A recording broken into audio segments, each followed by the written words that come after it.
karena kewajiban untuk mencari nafkah itu sebenarnya abdi dalam yang tugasnya mengeksekusi mati yang ahli dibaca cukup di sing orangnya harus adalah yang terbaik.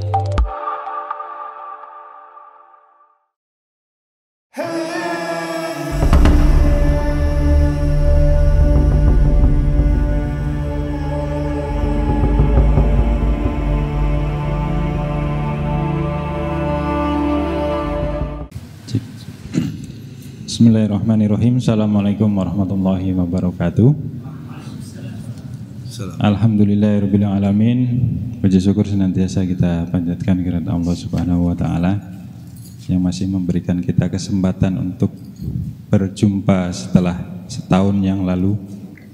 Desember tanggal 15 kemarin pertemuan pertama, malam hari ini adalah pertemuan kedua. Salawat dan salam senantiasa ternaturkan kepada Nabi Muhammad SAW. Baik, pada para teman-teman sekalian yang mengikuti ngaji studi Quran malam hari ini. Malam hari ini kita akan membahas tentang Al-Quran dari wahyu ke mushaf. Sedikit mengulas pertemuan yang pertama kemarin. Di pertemuan awal kita sudah diantarkan untuk mengenali bagaimana Al-Quran itu sebagai kitab suci, dilihat dalam bentuk sejarahnya, bentuk dan fungsi. Malam hari ini mungkin nanti dari Pak Rafiq akan lebih mengenalkan bahwa apa yang kita yakini ini sebagai betul kitab suci dan bagaimana proses awal turunnya Al-Quran itu yang kita kenal sebagai wahyu kemudian sampai kepada kita hari ini. Mungkin nanti akan lebih panjang akan disampaikan oleh Pak Rafiq, dan tenang saja ini ngajinya tidak ada ujian, jadi santai aja. Nggak ada tugas itu. Ya, nggak ada tugas juga. Tapi kalau untuk mau mereview kemudian mengulas ngaji ini dan dikirim ke email masjid, ya mudah-mudahan nanti akan kita tampilkan di website MJS. Ya, mari kita mulai ngaji studi Quran malam hari ini dengan sama-sama membaca surat Al-Fatihah. Untuk teman-teman yang beragama lain bisa menyesuaikan. Al-Fatihah.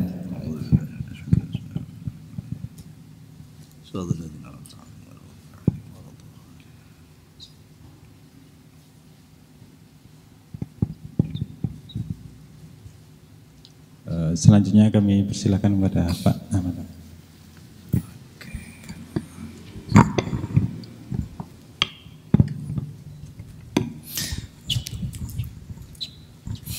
Bismillah, assalamualaikum warahmatullahi wabarakatuh.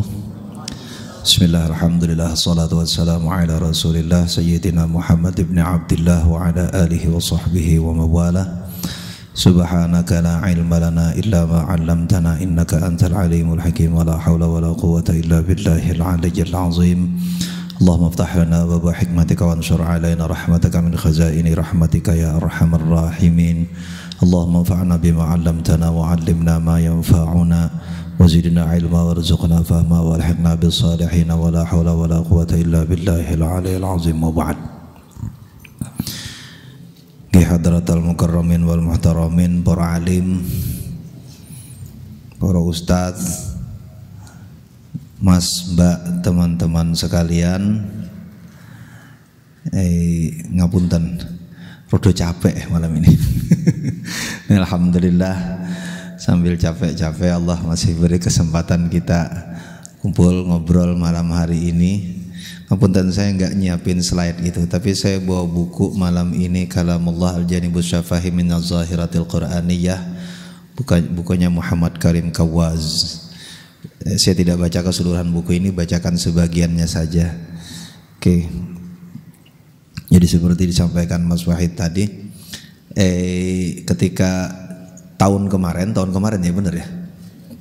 Tahun kemarin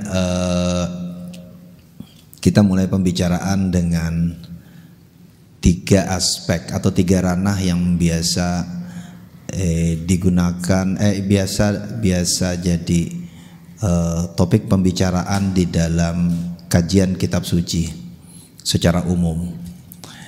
Alasannya kan kemarin kenapa kita mulai dari ranah-ranah dalam kajian kitab suci, karena kita ingin menempatkan Quran dalam ruang sejarah dan ruang sosial ketika dia pertama kali turun, bahkan dia turun selanjutnya pada fase pewahyuan, di mana dari sejak pertama kali Quran turun, Nabi sebenarnya sudah berinteraksi dengan orang-orang penganut kepercayaan yang lain. Dalam konteks yang paling dekat saat itu adalah Nabi berinteraksi dengan Waraqah bin Naufal yang dicatat dalam sejarah sebagai seorang pendeta Nasrani. Justru Waraqah bin Naufal yang bisa memberikan identifikasi paling awal terhadap kenabian Muhammad. Oke, nanti kita akan ulangin lagi bagian itu untuk memberi tekanan yang berbeda. Selanjutnya juga sepanjang fase pewahyuan, Nabi berinteraksi secara intensif terutama dengan orang-orang Yahudi dan Nasrani di dalam konteks yang positif, terutama berhubungan dengan bagian terbesar dari Al-Quran, yakni kisah-kisah, lebih dari 2/3-nya yang merupakan kisah yang melanjutkan atau kisah pengulangan pada beberapa bagian, konfirmasi pada beberapa bagian yang lain, atau informasi baru di beberapa bagian lainnya lagi terhadap kisah-kisah yang juga sudah dikenali oleh orang-orang Yahudi dan Nasrani pada saat itu, yang lalu kemudian dikenali dengan Ahlul Kitab. Ya konteks-konteks itu yang lalu kemudian membuat kita tidak bisa membaca Quran sendirian. Tidak bisa itu tidak bisa di dalam pengertian bahwa tidak bisa bukan dalam pengertian dependensi, tapi tidak bisa dalam pengertian bahwa kita membutuhkan penjelasan tambahan dari sumber-sumber di sekitar Quran pada saat peristiwa pewahyuan hingga saat ini sebenarnya. Karena itu maka membaca Quran kita butuh membaca bagaimana kitab suci secara keseluruhan dibaca dan dipahami, karena karakternya ya karakter sebagai kitab sucinya sama, walaupun masing-masing kitab suci akan memiliki karakter-karakter spesifiknya masing-masing. Baik. Karena itu maka kita mulai dari 3 ranah kan kemarin. Pembicaraan yang paling awal dari kitab suci itu adalah tentang sejarah. Hampir semua kitab suci akan diulas sejarah-sejarah. Jadi kalau di dalam diskursus studi Quran kita agak gelisah, jadi dalam kajian Quran orang Islam kadang-kadang agak gelisah dengan kajian-kajian orientalis yang menggunakan pendekatan sejarah kritis terhadap Quran, yang hasilnya kadang-kadang bikin kita yang sangat meyakini Al-Quran itu kadang-kadang usap ngelus dada, agak gelisah gimana gitu. Ini kebetulan ada Mas Boy di sini, ada Pak Boyde. Orang Kristen sebenarnya sudah lebih duluan kaget-kaget dia berhadapan dengan sejarah kritis gitu kan. Iya, orang Kristen udah duluan mabuk-mabuk gitu ketemu pendekatan sejarah kritis terhadap Injil, terhadap Taurat gitu kan. Itu lebih menyakitkan lagi bagi mereka. Nggak ada hubungannya sama orang Islam, yang ngaji juga bukan orang Islam, para pendeta sendiri yang ngaji itu yang bikin kaget-kaget. Oke, tapi terlepas kita tidak akan bicara bagian itunya. Saya di status Facebook, status WA saya hari ini saya tulis bahwa kita tidak akan bicara tentang sejarahnya hari ini secara mendetail, tapi kita akan bicara, saya mau ngajak teman-teman ngobrol tentang tekstualitas. Teks dan tekstualitas itu 2 hal yang berbeda itu ya. Teks itu materialnya, tapi tekstualitas itu konsepsi yang menyertai teks. Jadi konsepsi yang menyertai teksnya, dan dia lebih persepsional terhadap hal-hal yang bersifat material. Karena kalau material sejarahnya pasti nggak cukup kita bicara 2 jam. Baca buku saja selesai. Kok gelasnya tekan telu kok Mas? Oh, aku sing kopi mau lan. Kopi yang mana Mas? Sing kopi mana? Mau saya ngopi karena saya ngantuk bener tadi. Oh, ini yang kopi. Nah, Kita kan 3 ini mentang-mentang Gusti Allah iku ganjil, jadi kini kudu ganjil ngono. Innallaha ta'ala witrun yuhibbul witra. Jadi harus 3. Mau saya dikasih kopi gitu kan. Oke, ben ketahuan kalau diantarin kopi saya taruh di situ. Oke, jadi ya pertama tadi kajian tentang sejarah. Jadi dan ya sejarah itu akhirnya membawa konsekuensi yang berbeda-beda. Ada kajian sejarah kritis, namanya juga sejarah kritis. Tentu pendekatannya akan lebih mengagetkan bagi para umat beriman, bagi orang yang mengimaninya. Tapi ada sejarah yang bersifat naratif, itu yang selama ini kita temui di dalam penulisan sejarah Quran yang bersifat naratif. Tapi ada pula sejarah yang sebenarnya tidak menarasikan sejarah, tapi lebih menarasikan teologi. Itu juga ada di dalam penulisan sejarah Quran. Lebih menarasikan, yang dinarasikan sebanyak apa yang kita yakini tentang Quran. Oke, nah hari ini, yang 2 ranah kedua tidak akan saya bicarakan lagi, karena kita akan bicarakan di 2 sisa pertemuan, yakni ranah bentuk dan ranah fungsi. Jadi bulan depan kita akan bicara ranah bentuk secara mendetail. Bulan depan terakhir nanti kita akan bicara tentang fungsi. Oke. Nah, hari ini kita akan masuk ke bagian pertama saja, tentang bagian sejarah. Tapi seperti saya sampaikan tadi, saya tidak akan bicara tentang sejarah teksnya. Ya, kita akan singgung sedikit sebagian sejarah teksnya, tapi kita akan lebih banyak bicara tentang tekstualitas. Tekstualitas itu jadi bagaimana konsepsi terhadap teks ini lalu kemudian mempengaruhi, dikonstruksi, dibentuk sepanjang masa pewahyuan, lalu kemudian sesudah masa pewahyuan, dan dia mempengaruhi cara kita berpikir tentang Al-Quran. Oke, baik. Ya, kita mulai dari bagian pertama tentang konstruksi tekstualitas Quran itu. Bagian pertama dari konstruksi tekstualitas Quran itu tadi yang disebut dengan yang disebut Mas Wahid, yang dikirim di judul di flyer itu. Konsepsi tekstualitas paling awal dari Al-Quran itu adalah bahwa dia adalah wahyu. Itu hal yang paling sederhana dan itu kita hafal semua. Nah, hanya tinggal lalu kemudian perbincangannya adalah wahyu itu teks yang seperti apa sih? Kan gitu imajinasinya. Teks seperti apa wahyu itu? Ada teksnya enggak wahyu itu? Yang kita kenal ini apakah dia wahyu atau bukan? Nah, di dalam diskursus kebahasaan orang Arab, wahyu itu ternyata ditujukan kepada banyak hal. Jadi fa'auha ilan nahli, Allah juga mewahyukan kepada an-nahl. Allah juga memberi wahyu kepada semut, ngasih wahyu kepada lebah, dan seterusnya. Jadi wahyu itu bisa sampai kepada siapa saja, termasuk kepada manusia. Nah, di dalam diskursus bahasa Arab, wahyu itu disebut dengan apa ya, sebut dua, isyaratun syari'atun khafiyyatun. Jadi isyarah yang syariah khafiyyah. Jadi dia petunjuk cepat dan tersembunyi. Jadi enggak, lah itu yang namanya wahyu. Jadi kalau cetar membahana ya kayak kelingan inces, udah lama nggak dengar inces cetar. Kalau cetar membahana kelihatan tuh bukan wahyu gitu kan. Ono wong jenenge wahyu tapi ketok terus iku ora wahyu iku. Nek wahyu itu isyarah yang syariah dan khafiyah. Jadi dia petunjuk, ya isyarat, sesuatu yang ya isyarat seperti bahasa isyarat, pesan yang cepat dan tersembunyi, khafiyah. Maka itu kenapa di dalam sejarah pewahyuan, dalam hadis-hadis selalu digambarkan cara Nabi menerima wahyu itu macam-macam. Hadis Aisyah yang paling ngetop, cara yang digambarkan, diceritakan oleh Aisyah adalah misli silsilatil jars, seperti derap kaki kuda atau seperti bunyi lonceng, seperti bunyi gemuruh.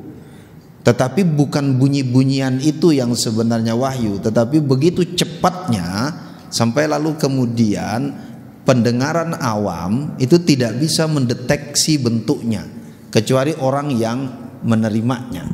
kecuali orang yang menerimanya. Nah, itu yang disebut dengan wahyu. Sampai nanti orang yang menerima ini lalu kemudian mengkonfirmasi tentang apa yang sudah dia terima. Baru lalu kemudian orang lain tahu. Menstrukturnya dengan pernyataan-pernyataan sudah dia terima. Jadi dia verbalkannya. Sesuatu yang bersifat cepat dan tersembunyi ini lalu diverbalis, dinyatakan secara verbal. Nah, pada titik ini nanti pembicaraannya bisa panjang. Pada titik inilah maka lalu kemudian di dalam ilmu kalam muncul perbedaan pendapat di kalangan ulama. Apakah verbalisasi itu dari Nabi atau verbalisasi itu menyatakannya dalam bentuk pernyataan gitu. Apakah itu dari Nabi ataukah dari Allah? Ilmu kalam ya secara umum, secara teologis kita meyakini itu semua dari Allah. Walaupun kata dan struktur kata yang digunakan adalah kata dan struktur kata yang dikenali oleh orang-orang Arab. Jadi kata dan struktur kata yang digunakan adalah kata dan struktur kata yang dikenali oleh orang-orang Arab. Tapi sebagian lain katakan nggak, verbalisasinya ya itu ya dari Muhammad. Pendapat ini walaupun pendapat gharib di dalam akidah, di dalam teologi Islam. Oke, lagi-lagi saya tidak akan masuk ke perdebatan itu walaupun itu rame. Walaupun itu rame, dan perdebatan itu bukan perdebatan hanya milik Islam. Di dalam tradisi Hindu itu juga ada Sruti dan Smriti, itu ramai karena itu juga cerita tentang bunyi. Konsepnya hampir mirip dengan konsep wahyu. Enlightenment Buddha itu juga hampir mirip konsepnya dengan itu. Yang orang lihat adalah sesudah mudranya Buddha selesai bergerak, berarti dia selesai enlighten. Bagaimana Isa lalu kemudian menjadi kalam Tuhan, ya perdebatannya sama, nggak ada yang lihat sampai nanti dikonfirmasi bahwa dia kalam, yang dalam Quran juga disebut dengan kalam. Jadi nggak ada, tapi proses itunya nggak ada yang bisa mengkonfirmasi sampai dia selesai, sampai dia selesai lalu kemudian dinyatakan. Nah, baik, jadi itu bukan isu tunggal di dalam studi Quran, dalam kajian Quran. Dia sebenarnya isu hampir semua agama, terutama agama-agama yang mengklaim bahwa agama mereka berbasis kepada wahyu atau petunjuk dari langit. Semuanya semua pasti ada titik di mana perdebatan itu lalu kemudian muncul. Karena memang tidak bisa dikonfirmasi secara material. Nggak ada yang bisa mengkonfirmasi material seperti apa wahyu. Kecuali wahyu si Hombing ya bisa. Ada yang namanya wahyu di sini ya.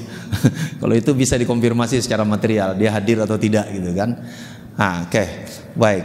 Nah, jadi karena itu maka Nabi gambarkan. Oke, terlepas dari perdebatan tadi, lalu muncullah pernyataan-pernyataan yang lalu kemudian oleh Nabi disampaikan sebagai Quran. Maka kita kenalilah itu sebagai Quran. Oke, sampai titik situ dulu. Sampai titik situ saya mau berhenti sebelum kita masuk ke fase kedua.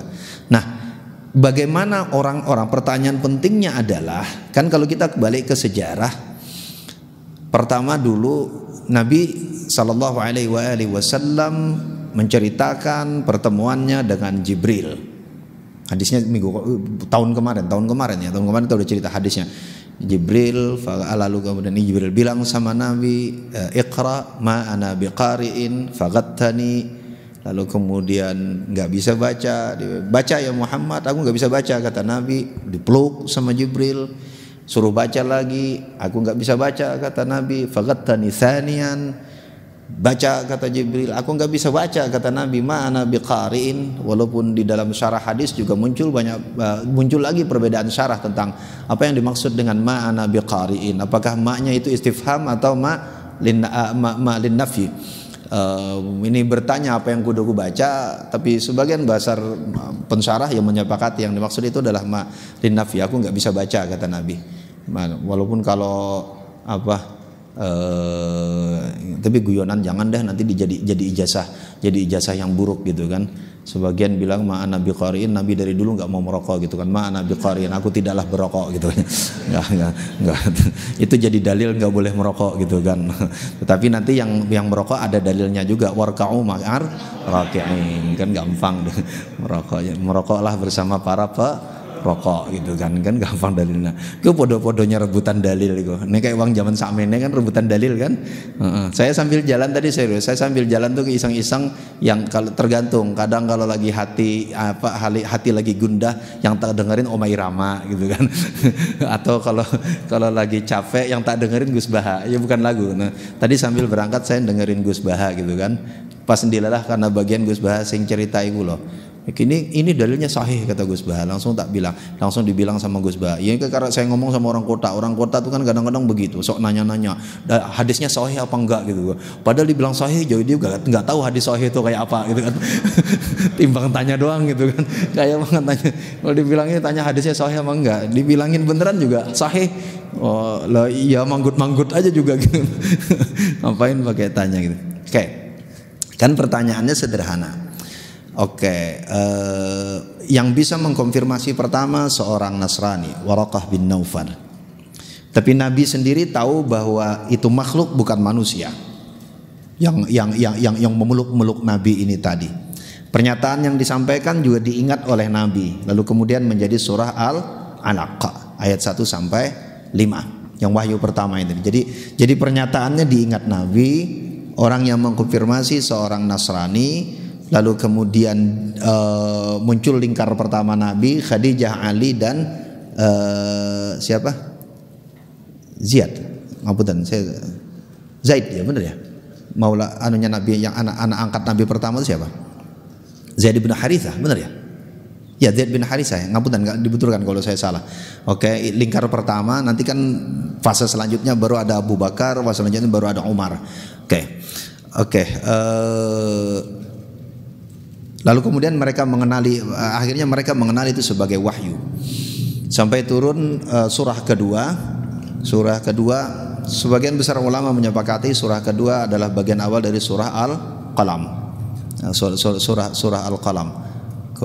Kalau teman-teman yang biasa ngaji sorogan sama saya, nanti kapan-kapan saya ceritain, tahu cerita tentang surah Al-Qalam. Saya punya pengalaman pribadi dengan surah Al-Qalam gitu. Engkau nanti tak ceritain, kalian tak ijazahkan terutama bagi jomblo yang baru diputusin gitu kan. Pasti habis ini minta ijazah gitu. Surah. Lalu kemudian sebagian besar ulama sebagian ulama terjadi perbedaan pendapat tapi tidak terlalu signifikan antara surah ketiga. Ada yang katakan Mudaththir, ada yang katakan Al-Muzammil, tapi sebagian yang lain katakan Al-Muzammil surah atau Al-Mudaththir. Tapi surah itu Al-Muzammil dan Mudaththir itu berurutan, tapi entah yang satu duluan atau duluan. Tapi hampir semuanya menyepakati Al-Muzammil yang ketiga. Sekalian mumpung ingat, saya menjawab pertanyaan siapa kemarin Mas? Tentang kapan Quran dipakai? Iya. Nah, jadi kalau berdasar urut itu kata Quran pertama kali dipakai pada saat kali ke-3 karena dia dipakai pertama kali di surah Al-Muzammil. Ya ayyuhal muzammil sampai nanti ketemu ayat warattilil Qur'ana tartila dan bacalah Al-Qur'an dengan tertil. Digress sedikit. Jadi kita digress sedikit samping. Walaupun para ulama nanti berbeda pendapat, bukan berbeda pendapat. Pertanyaannya kan sederhana gini. Ke pertanyaan lain dulu sebelum menjawab wahyu tadi. Surah ketiga turun lalu menggunakan kata Al-Quran. Padahal Qurannya jelas belum ada. Wong Nabi saja belum punya imajinasi tentang Quran saat itu. Quran Al-Alaq nggak ada bilang Quran sama sekali. Al-Qalam nggak ada bilang Quran sama sekali. Nggak ada imajinasi. Jadi tiba-tiba di dalam surah Muzammil muncul pernyataan dari Allah ayat warattilil Qur'ana tartila itu istri saya dulu senang sekali makan. Tahu kan ada makanan tortilla. Jadi itu makanan sing ono ning Quran apa wae? Makanan yang ada di Quran itu diantaranya adalah tortilla. Tortilla itu apa sih? Sing nama panganan kan? Iya, sing doyan makan iki. Sing ora senyum berarti ora ada yang makan gitu. Warattil Qur'ana tartila. Iya, berarti jenis makanan di dalam Quran itu banyak yang macam-macam ya. Itu bagian dari Al-Maidah minal at'imah. Saya gara-gara mau ngaji malam ini tadi kudu moco ulang Al-Itqan loh. Di Al-Itqan itu ada ketika Imam As-Suyuti bicara tentang awwalu manuzila sama akhiru manuzila. Pada awwalu manuzila minal Quran. Jadi apa yang turun pertama kali itu habis terjadi perdebatan tentang apakah Al-Alaq atau Al-Mudaththir, Al-Muzammil atau Al-Fatihah. Sebagian kan bilang 3 itu. Ada 3 pendapat tentang surah yang pertama kali turun. Tapi yang paling disepakati banyak riwayat adalah surah Al-Alaq 1 sampai 5. Tapi ya kita harus paham juga ada 2 pendapat lain yang mengatakan bahwa yang pertama turun itu justru Al-Fatihah. Pendapat kedua justru bilang yang pertama kali turun itu adalah Al-Muzammil. Karena alasannya saat itu Muzammil itu kan yang meringkuk dengan orang yang meringkuk dengan selimut gitu ya. Orang yang meringkuk dengan selimutnya. Makanya kan ada zammiluni kata Nabi, selimuti aku. Jadi sebenarnya kalau mahasiswa banyak yang muzammil gitu. Apalagi musim-musim kemarin musim Covid ya. Musim Covid itu sebagian besar mahasiswa itu muzammil gitu. Kayak muzammil sama muzammilah gitu kan, selimutan gitu kan kerjaan. Masya Allah. Oke. Ya sebagai pendapat yang mengatakan muzammil karena menggambarkan di Gua Hira itu Nabi pakai selimut. Nabi pakai selimut sampai Nabi pulang Nabi masih selimutan. Argumennya begitu. Tapi dibantah oleh pendapat yang mengikuti pendapat pertama bahwa surah Al-Alaq. Kenapa? Karena berselimutnya Nabi itu kejadiannya pasca pulang dari Gua Hira sesudah Nabi gelisah setelah menerima surah Al-Alaq karena tak tahu mesti mengapa gitu kan. Ya. Oke. Nah, oke. Ke surah Al-Muzammil tadi dulu. Lalu kemudian makanya kan itu turun ketiga. Belum ada skenario, belum ada penjelasan sebelumnya tentang apa itu Al-Qur'an. Tiba-tiba Allah sampaikan warattilil Qur'ana tartila. Makanya di dalam kitab-kitab tafsir itu dijelaskan yang dimaksud dengan Al-Qur'an di situ adalah keseluruhan Al-Qur'an yang ada dalam kehendak Allah. Karena barangnya kan nggak ada, Nabi juga nggak mengetahui. Lalu kemudian kalau kita baca Quran keseluruhan, ketika menyebut Al-Quran itu bukan Quran dalam pengertian mushaf, tetapi potongan-potongan ayat itu juga disebut dengan Al-Quran. Saya dulu pernah nulis paper, jadi saya cerita bibi saya itu pulang dari haji, lalu kemudian kantong plastik belanja di Makkah itu, di Saudi, di Makkah, di Madinah itu disimpan rapi. Sampai di rumah plastiknya kejatuh di lantai, diambil lagi. Kenapa? Karena ada Qur'annya. Padahal huruf Arab itu. Padahal nama toko itu. Nama toko tapi pakai bahasa Arab gitu kan. Nama toko pakai bahasa Arab. Wah, nggak sekali nggak boleh kata. Nama toko pakai bahasa Arab yo jadi jadi being venerated. Jadi dimuliakan seperti mulianya Quran gitu kan. Oke. Nah, maka lalu kemudian sebagian mufassir menyepakati bahwa yang dimaksud dengan Al-Qur'an di situ adalah ya tadi ada dua pendapat. Pertama, Quran yang dimaksud itu adalah Quran yang ada di sisi Allah yang di Lauh Mahfuz. Lalu kemudian yang warattilil Qur'ana tartila, maka dibacalah dengan cara tertil, dengan baca pelan-pelan dan penuh hati-hati. Inna nasyi'atal laka, karena bangunnya engkau maksudnya bangun di waktu malam itu wa asyaddu laka. Jadi itu bisa jadi berat bagi engkau gitu kan. Makanya bacanya pelan-pelan. Sebagian lain juga katakan yang dimaksud dengan warattilil Qur'ana tartila, membaca Quran pada saat sholat malam, karena ayat sebelumnya kan tentang sholat malam. Walaupun pendapat ini menurut sebagian besar mufassir tidak terlalu tepat karena itu dua hal yang berbeda, sholat dan baca Quran. Kenapa? Karena petunjuk bagaimana membaca Quran dalam sholat saat itu belum ada. Ya, petunjuk walaupun nanti banyak sekali walaupunnya. Jadi satu ayat itu ceritanya banyak sekali, bisa berhari-hari kita cerita satu ayat tuh orang rampung-rampung gitu kan. Dengan ayat yang sama itu pula ingin menjelaskan bahwa ini biasanya pengajian pas Isra Mi'raj itu menunjukkan bahwa di antara ibadah yang paling tua itu sebenarnya adalah sholat. Kenapa? Karena di ayat yang ketiga turun sudah ada perintah sholat. Dan sholat yang paling tua itu adalah sholat malam. Sholat malam, dan sholat malam yang paling tua itu adalah sholat malam 2 rakaat. Oh, terus terus ini ono terus iku. Iku urusan dalil-dalil iku. Sahih apa enggak gitu. Ya sahih Quran kok. Kok takon sahih apa enggak mana gitu kan. Iya. Jadi itu dianggap sebagai riwayat praktek ibadah yang paling tua.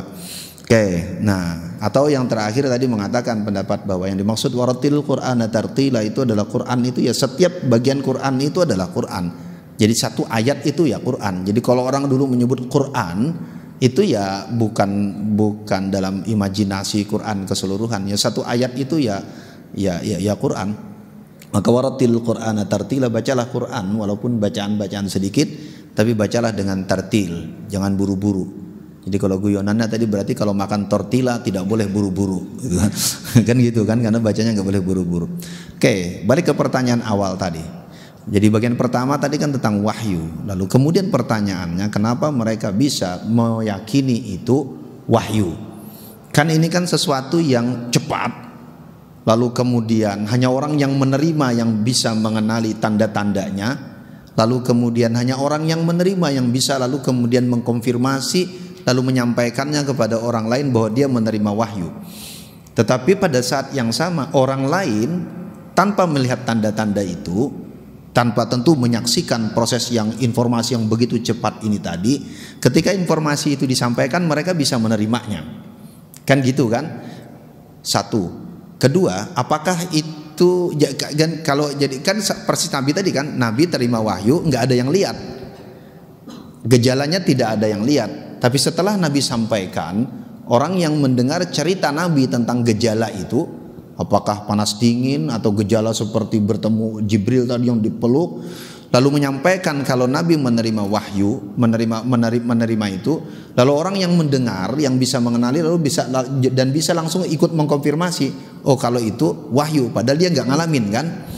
Nah, kan pertanyaannya kenapa itu bisa terjadi? Kan kalau kita begini, ini kita logikan dengan logika begini, kita nggak ketemu, tiba-tiba ada orang lalu kemudian datang cerita, aku baru dapat ilham, aku baru dapat petunjuk. Kan kemungkinan bagi yang mendengarkan hanya dua, percaya atau tidak percaya, karena dia tidak mengalami kan, dia hanya mendengar informasi itu. Persis seperti apa yang dialami Nabi terima wahyu, lalu kemudian Nabi sampaikan. Yang lain kan hanya dua pilihannya, percaya yang disampaikan Nabi itu wahyu, atau tidak percaya dengan Nabi bahwa itu wahyu. Ini nanti berhubungan dengan cerita saya tahun kemarin tentang posisi teologis. Ingat kemarin kan yang datang minggu kemarin, bahwa pewahyuan dari Allah melalui Jibril kepada kanjeng Nabi itu peristiwa yang penjelasannya semua adalah teologis.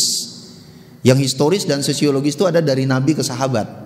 Ke atasnya itu teologis. Maksudnya dia ada di wilayah keyakinan. Jadi kita yakin atau tidak, kita percaya atau tidak. Dan itu semua dimiliki oleh agama. Semua agama. Di dalam kekristenan itu ada konsep di mana wilayah itu adalah wilayah yang hanya bisa diyakini. Maka orang yang tidak meyakini tidak bisa menerimanya. Di dalam Buddhisme iya ada wilayah yang hanya diyakini. Orang yang tidak mengimani yang nggak bisa meyakininya. Dan iya semuanya semua agama punya dimensi itu. Nah, lalu kemudian ya tadi kan pilihannya percaya atau tidak. Nah, kenapa lalu kemudian mereka bisa percaya itu? Nah, satu. Lalu kemudian tetapi untuk bisa memahami itu, memahami kenapa wahyu ini bisa dipercaya oleh informasi dari Nabi dia menerima wahyu bisa dipercaya oleh orang lain, akan lebih mudah kalau kita melakukan membanding. Minggu kemarin, bulan kemarin saya sudah cerita tentang kitab itu ya, Al-Kahanah Qabla al-Islam, Al-Kahanatul Arabiyyah Qabla al-Islam. Jadi sihir-sihiran di kalangan orang Arab sebelum Islam. Lalu anak judulnya Al-Kahin wal Kahinah was-sahir was-syair wan-nabi wal-arraf wa dhu ilahin. Itu anak judul yang kecil. Al-Kahanatul Arabiyyah Qabla al-Islam. Jadi sulit diterjemahkan ke Indonesia yang tepat ya, karena bukan sihir. Kahanah itu ya kahanah. Apa itu kahanah? Mahyal kahana. Apa kahana? Ayo yang tahu kahana apa kahana? Kahin apa kahin? Penyihir. Kahin itu penyihir, tapi bukan penyihir. Jadi membayangkan penyihir di zaman Nabi itu jangan bayangkan kayak Harry Potter. Nah, itu yang penting kan. Sepertinya bulan kemarin saya sudah cerita itu kan, bagian itu. Ya, saya sudah cerita tentang kitab ini. Jadi di kitab Al-Kahanatul Arabiyyah Qabla al-Islam, dia kan cerita tentang hal yang hampir sama. Jadi orang-orang ini sama semuanya. Kahin, kahinah, penyihir laki-laki atau penyihir perempuan. Sahir juga penyihir. Asyair, syair itu seorang penyair. Arraf itu orang pintar sing bisa tahu apa weruh saderenge winarah. Nek cara Jawane iki weruh saderenge winarah gitu kan.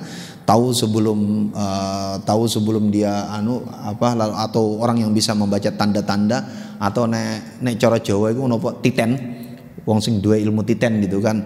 Wah ini iya, saya pernah dulu dikira orang punya ilmu titen gitu kan, serius ini. Akhirnya sudah itu orang datang. Jadi saya itu iseng entah kenapa. Dulu nggak tahu, kalau yang hidup segenerasi saya mungkin tahu Porkas. Ada yang hidup segenerasi saya nggak? Pernah dengar Porkas nggak? Ya, jadi kalau yang seumuran saya gue ngerti, gue sama seumuran saya. Umur saya masih muda kok, baru 50 kurang 2.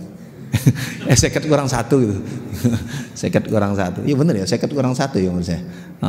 Si muda kok, lebih muda daripada yang 50 pas. Kan gampang. Nek uripku ya syukur kalau dibikin seneng aja. Nek mikir sing ke atas. Tapi rambut saya masih putih gitu kan. Masih putih. Rambut saya masih hitam gitu kan. Masih kuat bertahan. Saya belum masuk ke dunia putih. Yang tidak kuat bertahan di dunia hitam itu adalah kumis dan jenggot saya gitu kan. Ini kalau dipanjangkan putih-putih. Orang kuat bertahan di dunia hitam ternyata dia. Harus segera masuk ke dunia putih. Iya, mergone sederhana. Malam itu saya duduk di pos ronda, krungu wong ngomong-ngomong. Ada orang mampir, nyebut nomor Porkas yang keluar hari itu, 3 nomor. Wes rampung, ya sudah, saya krungu nomor itu. Besok paginya saya ketemu teman saya yang senang beli Porkas. Saya sebut yang keluar hari ini 3 nomor gitu kan. Dia langsung cek, ternyata benar. Dikiranya saya tahu gitu kan. Wah, iso nebak lagi. Besoknya datang lagi, Fik, hari ini nomor berapa yang keluar? Wadah, dikira saya sakti beneran gitu. Padahal tadi malam saya nyuri dengar gitu kan. Aduh, kacau sekali tuh bilang. Kalau saya manfaatkan jadi dukun Porkas, keren juga itu dulu. Saya bisa jadi dukun Porkas saya kan dilala. Lah kan cuma 3 angka kan gampang ngingatnya kan. Apalagi kalau 1 2 3. Oke, iya. Jadi itu satu. Jadi Nabi itu hidup bersama dengan tradisi di mana orang-orang mempunyai tradisi di masyarakat yang sangat mempercayai orang-orang tertentu dengan kualitas tertentu bisa mendapatkan informasi yang bersifat spiritual. Makanya konsep kayak kahin, kahana, sahir, syair, arraf, An-Nabi. Nabi disebut di situ sebagai salah satu bagian dari Kahanatul Arabiyyah. Al-Kahanah Al-Arabiyyah. Nabi disebut sebagai salah satunya. Ini orang ini semua adalah profesi-profesi di masa Nabi, bahkan sebelum, jadi di kalangan orang Arab sebelum Nabi, orang-orang yang di dalam tradisi mereka dipercayai bisa mendapatkan pesan-pesan spiritual. Jadi tidak dengan kualitas-kualitas tertentu. Jadi ya kualitasnya ya macam-macam. Nanti kualitasnya kahin seperti apa, kahinah seperti apa, syair seperti apa. Tapi prinsipnya adalah ada orang dengan kualitas-kualitas tertentu yang lalu kemudian secara budaya Arab itu diyakini. Jadi mungkin kayak wong Jawa kan, di Jawa kan punya konsep tentang ilham kan. Percaya wong iso entuk ilham. Makanya kan dalam riset misalnya di beberapa riset kan diceritakan tentang para nabi-nabi kan, banyak sekali nabi-nabi, orang lalu ngaku jadi nabi kan. Konsepnya sederhana sebenarnya karena secara tradisi di dalam budaya itu ada. Jadi itu satu. Kemudian yang kedua jadi kepercayaan secara sosial. Yang kedua itu yang saya ceritakan juga tentang konsepsi Marshall Hudson tentang Irano-Semitic traditions. Jadi tradisi Irano-Semitik. Tradisi Irano-Semitik di dalam tradisi itulah Judeo-Kristiani dan Islam tumbuh. Nabi-nabi Yahudi itu hidup dalam tradisi Irano-Semitik. Marshall Hudson menjelaskan di dalam tradisi Irano-Semitik itu biasa ada orang lagi-lagi dengan kualitas tertentu, lalu kemudian dia mendapatkan pengalaman spiritual, lalu pengalaman spiritualnya itu dinyatakan secara verbal, dan orang yang seperti inilah yang akan diidentifikasi sebagai nabi karena mendapat wahyu. Dan itu yang menjelaskan bagaimana nabi-nabi sebelumnya diidentifikasi sebagai nabi. Jadi karena ada dalam tradisi Irano-Semitik itu. Jadi dalam tradisi Irano-Semitik itu berarti ya tradisi Persia dan tradisi Semit sekitar Mediterania dan Timur Tengah. Oke, dua tradisi ini, jadi tradisi Arab yang diceritakan di Al-Kahanah Al-Arabiyah ini tadi dan tradisi Irano-Semitik, sederhananya ingin menjelaskan begini. Jadi di dalam tradisi orang saat itu, orang dengan kualitas pribadi tertentu itu bisa mengalami peristiwa-peristiwa tertentu atau bisa mengalami peristiwa-peristiwa spiritual yang lalu dikenali sebagai wahyu, lalu peristiwa itu dia sampaikan, maka orang bisa menerimanya. Maka orang bisa menerimanya. Oke.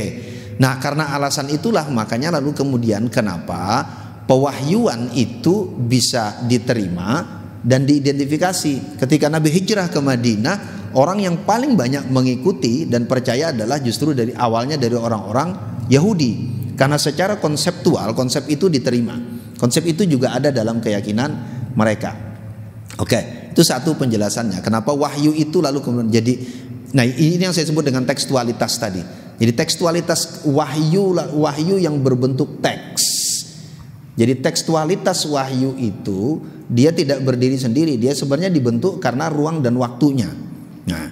Nah, hal ini sekaligus juga memberi penjelasan terhadap cerita kita bulan kemarin. Saya sejujurnya bukan komplain sih. Saya berdiskusi panjang dengan beberapa mahasiswa saya yang lalu kemudian habis nonton. Jadi makasih teman-teman MJS habis diposting, mereka nonton sampai selesai, mereka komplain, diskusi ya sebenarnya bukan komplain. Diskusinya sederhana, pokoknya Abah itu bukankah konsep itu konsep yang karena pembagian teologis kemarin itu loh, teologis dan historis. Seakan-akan yang teologis itu nilainya lebih rendah. Enggak, penjelasannya kan begini. Kalau kita merujuk kepada bagaimana konsep wahyu itu diterima oleh generasi pertama tadi, generasi pertama pada fase pewahyuan, itu yang menjelaskan kenapa argumen pewahyuan Quran pada masa awal itu selalu bercampur antara argumen teologis dan argumen historis. Jadi argumen teologis itu memang itu bagian bagi masyarakat saat itu. Jadi bukan sesuatu pada masyarakat belakangan yang sangat rasional bisa jadi itu tidak diterima. Tetapi pada fase sejarah saat itu argumen teologis itu memang diperlukan dan itu yang diterima. Itu yang acceptable, itu yang diterima justru pada saat itu nih dikasih penjelasan rasional malah bingungi. Iku opo buktine mana? Lho Gusti Allah kok golek bukti. Mereka semua karena mereka hampir semua mereka ke generasi itu kan Judeo-Kristiani Islam kan sama, Zoroaster ya sama, Majusi ya sama. Semuanya kan klaim mendapat petunjuk spiritual dari langit. Sama, klaimnya sama itu, semua agama itu klaimnya sama. Nah, jadi argumen teologis yang kita ceritakan bulan kemarin yaitu anak sejarah. Memang pada saat itu yaitu penjelasan yang diperlukan. Penjelasan yang diperlukan. Nanti berbeda setelah muncul diskursus filologis belakangan di abad ke-19 udah berbeda lagi argumennya. Orang sudah membutuhkan argumen yang berbeda. Jadi kalau saat itu yang diminta argumen rasional malah orang masuk. Orang gatuk gitu kan. Oke, baik. Tadi saya sejujurnya datang tadi agak lemes badan saya dan sekarang sudah mulai seger, bahkan sangat seger. Kan ada guyonannya. Guru itu kalau sakit masuk kelas sembuh. Mahasiswa kalau sembuh masuk kelas keluar sakit. Itu bedanya guru sama mahasiswa gitu. Bedanya kan di situ kan. Sembuh, waduh tugas meneh. Guru ngasih tugas anteng-anteng wae.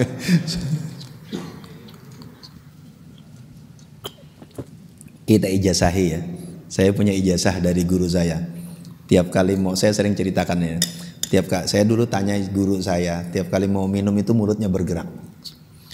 Selesai minum mulutnya bergerak lagi. Akhirnya saya iseng tanya, guru ngapain tadi pas itu? Ini apa yang dia pakai bahasa Banjar, saya tanya guru saya di Banjar. Apa? Akhirnya beliau cerita.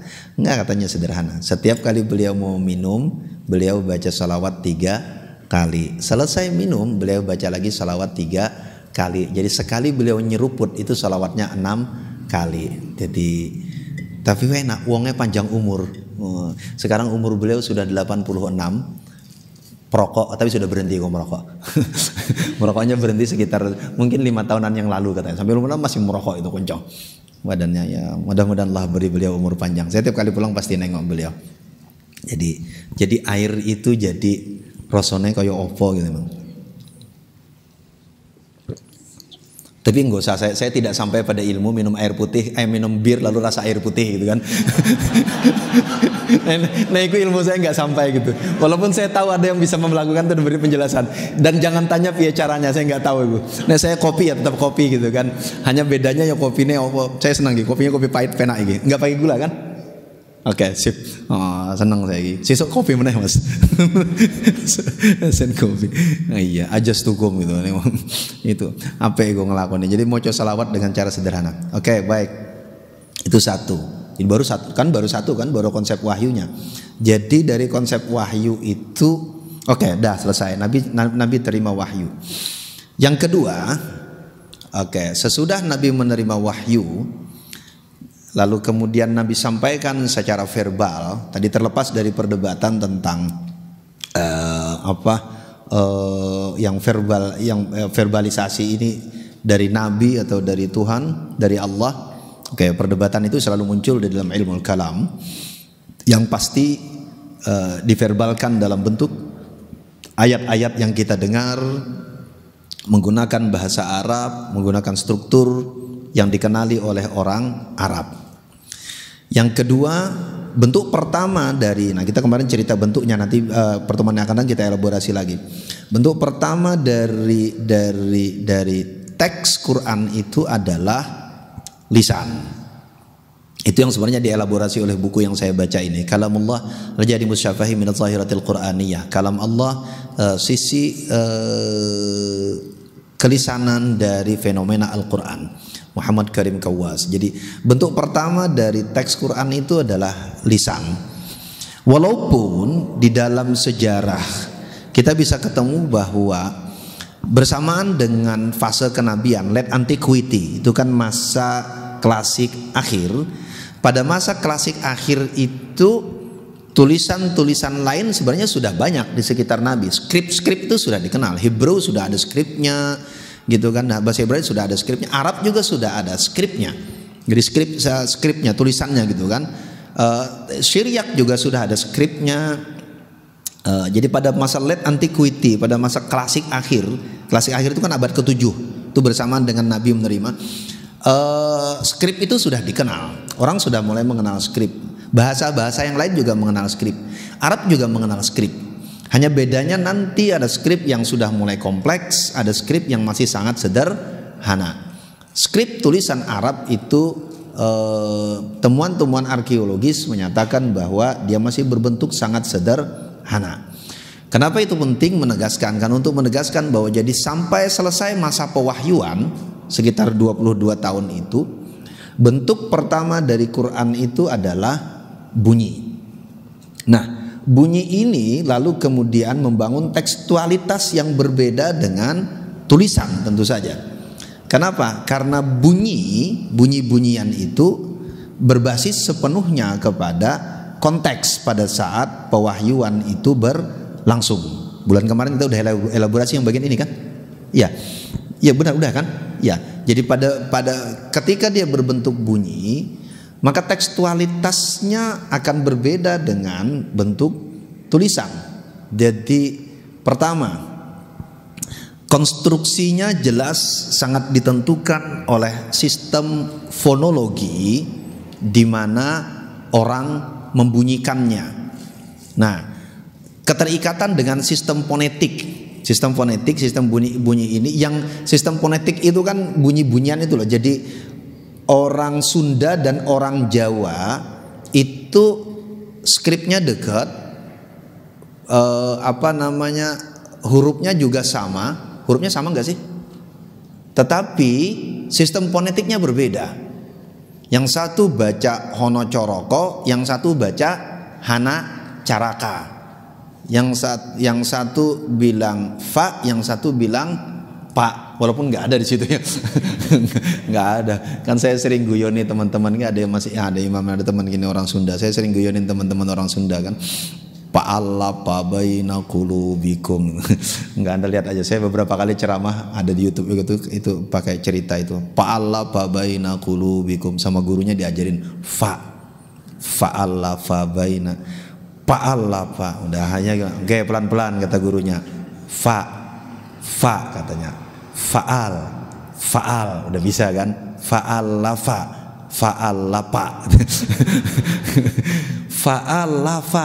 Fa'alafa, wangel banget ternyata. Akhirnya bisa fa'al, la, fa'alafa, fa'alapa. Wah balik mana Gus wangel banget. Ya wes rasa. Enggak segitunya kok. Enggak segitunya kurangnya. Oke, ala kulli hal. Ya. Nah, sistem fonetik di kalangan orang Arab itu yang lalu kemudian mempengaruhi lahjah. Lahjah ini diikat oleh suku. Jadi di mana suku itu ada, karena itu maka bunyi Quran yang disampaikan Nabi dengan bunyi itu tadi berhadapan dengan sistem-sistem fonetik lokal masing-masing suku, mengakibatkan bunyi-bunyian yang disampaikan Nabi membuka ruang terjadinya perbedaan bacaan. Maka itu yang lalu kemudian pada fase pewahyuan dikenali sebagai qiraat. Jadi qiraat itu sebenarnya sederhana kalau dibaca secara sosiologis, secara historis. Qiraat itu adalah keniscayaan dari transmisi lisan. Jadi ketika teks berbentuk bunyi, berbentuk lisan disampaikan oleh satu orang ke orang lain yang memiliki sistem bunyi-bunyian lokal yang berbeda, maka sangat mungkin melahirkan bunyi yang berbeda. Nah, hanya bedanya karena bunyi itu didengar oleh Nabi, walaupun ada beberapa versi riwayat. Saya tadi juga akhirnya baca di beberapa riwayat katakan, Al-Jabiri misalnya, Al-Jabiri kan ngutip dua riwayat itu. Satu riwayat katakan bahwa variasi bunyi bacaan itu Nabi yang mengajarkan. Kata Nabi, ini baca begini, ini baca begini. Jadi variasi qiraat ya Nabi yang bacakan. Tapi riwayat yang lebih umum yang diterima sebenarnya adalah sahabat yang membacakan di hadapan Nabi lalu kemudian di-ACC oleh Nabi. Nabi tetap membaca dengan lughat Quraisy. Jadi dua versi itu ya muncul, dua versi itu muncul. Oke. Tapi pendeknya begini. Jadi pada yang kedua, karena dia berbentuk lisan, maka lalu kemudian konsekuensinya adalah muncul varian-varian dalam membunyikannya sesuai dengan sistem bunyi yang dikenali oleh masing-masing suku. Maka lahirlah qiraat. Walaupun itu keniscayaan dalam proses sejarah, tetapi bunyi-bunyian yang datang sesudah Nabi tidak bisa mengklaim sebagai qiraat. Kenapa? Karena secara teologis dia membutuhkan penetapan dari Nabi. Jadi nek lahjahne wong Jawa ora iso disebut sebagai qiraat. Waku qiraat gitu. Ya memang bukan qiraat, langgam kok ojo kewalik gitu. Jadi ini penting dicatat ya bagi teman-teman yang tidak bergelut di dalam diskursus studi Quran. Saya seringkali dengar istilah ini agak membingungkan gitu kan. Jadi yang disebut dengan qiraat itu dalam studi Quran adalah varian bunyi yang sederhananya begini, varian bunyi yang di-ACC oleh Nabi. Yang tidak di-ACC itu bukan qiraat, gitu kan. Yang tidak di-ACC bukan qiraat. Jadi varian bunyi itu terjadi di masa Nabi. Jadi di masa Nabi karena orang suku berbeda-beda ini tadi, suku berbeda-beda, lahjah mereka berbeda-beda dalam membunyikan. Nah, bunyi-bunyian itu ditakrir, dibenarkan oleh Nabi, lalu kemudian diikuti oleh orang lain, sampai masa kita sekarang. Itulah yang disebut dengan qiraat. Itu berbeda dengan langgam. Langgam itu kan cuma irama. Jadi Mas Yasir, ya Mas Yasir kan mocong nganggo langgam Jawa. Niku yang buatan qiraat. Itu yang bukan qiraat. Walaupun wah ini nambah-nambah qiraat, ya enggak, itu cuma langgam. Irama itu ya irama itu irama saja, langgam saja. Langgam itu lagi-lagi langgam-langgam itu sangat tergantung dengan dari mana kita berasal, bagaimana musikalitas kita kalau ngomong. Kita tuh kan kalau ngomong kan bermusik sebenarnya. Walaupun musiknya ada yang baik, ada yang jelek, itu saja.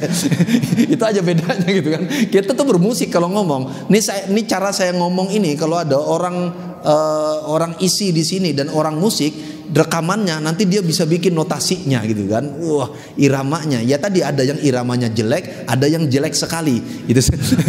Itu saja range iramanya itulah. Iya, dan itu langgam, itu langgam. Yang langgam ini sebenarnya kalau dalam tradisi membaca Quran lebih dekat dengan nagam, dengan lagu-laguan, dengan irama-irama membaca Quran. Dan itu bukan qiraat.